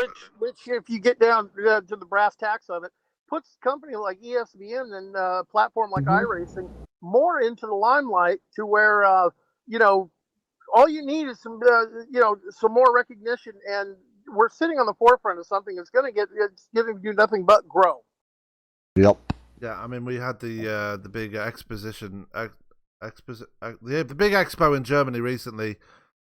iRacing was the main focus in that one. Yeah, they're broadcasting, I think, Yeah. the main peak antifreeze championship race on TV this year too. I think. Yeah, from what they I was are. told. They're when they go to Homestead for the final race And the of the races chase. have been great, by the way, when they Yeah. broadcast them on TV. Yeah, Like, sucks for they're Ray good. Alfalla though, because I he's feel not. bad for him. Yeah, sorry Ray if you're watching. I Yeah, feel apologize. bad. But yeah, bad season for him, but good season for the up and coming drivers like I don't know, Garrett Lowe, Ryan Loser, people like that. Ashton Crowder. Ashton Crowder, yeah, he won it recently. Yeah, just a few weeks ago, I believe. Indianapolis, I believe it was, wasn't it? I think it was. It was a big win for him. Ashton used to be on my team at one point in time. And- Well, Center Force at the time. But yeah, good driver. You want to know the weird thing is that a few days before his win at I think it was Indianapolis, he actually took part in the NASCAR online race in the K&N car Yeah, he at did, Indianapolis. yeah. Tested a new tire model and done. I think he qualified on the pole. Yeah, and he finished second, Yeah. I think. Yeah. So Hey, Definitely- nobody's touching Mark Arthur there. I'm just being. You know. yeah, but definitely Did Mark Ash- Arthur win that race? no, it I'm was not it was. I can look at it now. I'm not sure If who he it was did, I was either. going to say you're going to have a peak. You're going to have a peak racing series guy who's got to have. Not only did he lose to the lower league guy, but the Hello Kitty My Little Pony car. Yeah, No, right. It was Yeah. Dallas Pataska that won that race, Oh, okay. Yeah. and we've heard of him. He's a very Yeah. talented driver as well. Yeah. But anyway, definitely esports definitely going up in the world. I mean, peak antifreeze being shown on national television, that is a big thing. We just need to get the other series up there. IndyCar needs a national, like a big series. Yeah, I think the IMSA needs one, and I think Yeah. IndyCar needs one. Them three, I think, the main things. Can you imagine in real life if you had NASCAR, IndyCar, and IMSA all at the same venue Same over weekend. over a 4-day event? Like That would be Watkins amazing. Glen, places like that. Yeah. Yeah, that'd be Yeah. really, that'd be cool. And the Oh, Porsche Super Cup series, that, you know what, with that series, that Porsche Super Cup series, they've got all the big teams in that. They got Williams in there, Red Bull Racing. they do. Yeah, Yeah. Red Bull's in it. Yeah. I was a bit skeptical at the start because they ditched the Formula One, the Grand Prix the Grand Prix World Championship for it. I was a bit skeptical, but I've watched a few races now, and oh my god, they are so much more It's competitive exciting. than the Formula One Yeah, cars. it's exciting. Like, there's a lot of side-by-side action that happens, not just at the start, but the whole race in general. I mean, there's racing all throughout that. Absolutely. Well, plus those cars are so much fun, are so much more fun to drive. The way you can just throw them around on the track. Yeah, they slide a lot more on the back end, which is really good. Yeah, and they use the Porsche GT3, not the Porsche Mm-hmm. GTE. The Porsche GT3 is a lot better to drive than the GTE, in my opinion, and it's a lot less whiny than the GTE version. Yeah.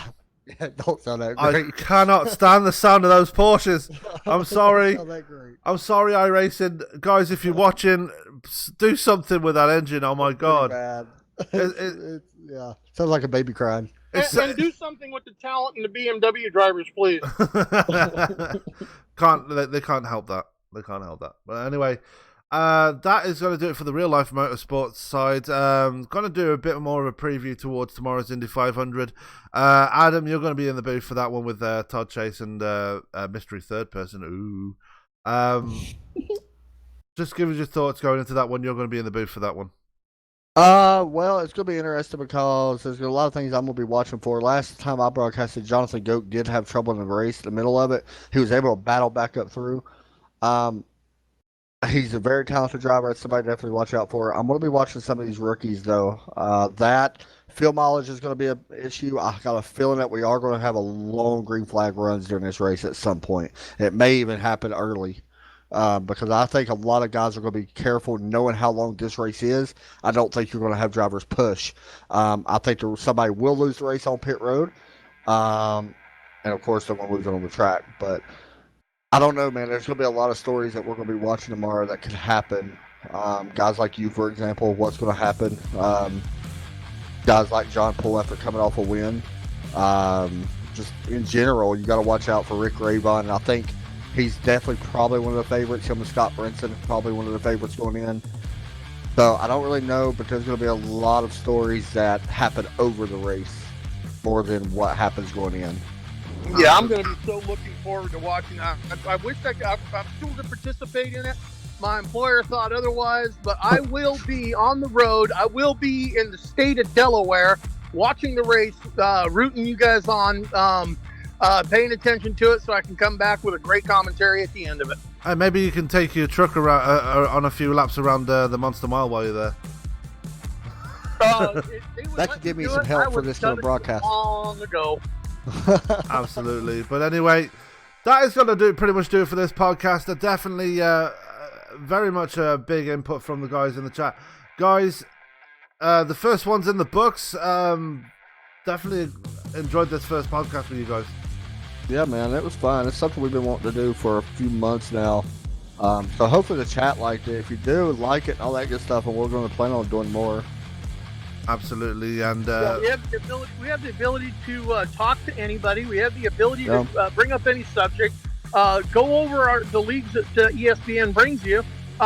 Bring a whole lot of new things to the table to raise the awareness of a platform called iRacing. And that's something I also wanted to touch on real quick. Folks, this is mostly the iRacing community listening to it, but your friends and your family, they can, a minimal investment, they can be on the track with you, racing, competing against you, enjoying the things that we're talking about and getting into it. And who knows, it's already been shown to lead to a career. Look at William Byron. Yeah. And Christopher Bell as well, because he's come from an iRacing background as well. Yeah, Christopher Bell. And Danny Hamlin. I wouldn't say Danny Hamlin. I mean, Nah, because I think he raced something else before. I think he raced late models. I mean, Before he really got into iRacing. yeah. Danny Hamlin is a. It just makes me feel better saying that. But anyway, that is going to do it for us here for this podcast. Thanks to Nate for joining us for the most part. I know he definitely enjoyed being part of this one. Thank you to everybody that's been involved in the live chat and to everybody that has been involved, been watching on all the various groups that we've been have this shared on Facebook. We will have this uploaded on YouTube in the next couple of hours or so, but for now, that is going to do it for myself, for Adam Chapman, for Byron Ronnie, and for Nate Siefka, who was here earlier. All that's left for me to say, keep it clean, keep it green, and we will see you for the next podcast, and we will see you later, actually, with Adam in the booth for the Western Super Series. Have a good night. See ya.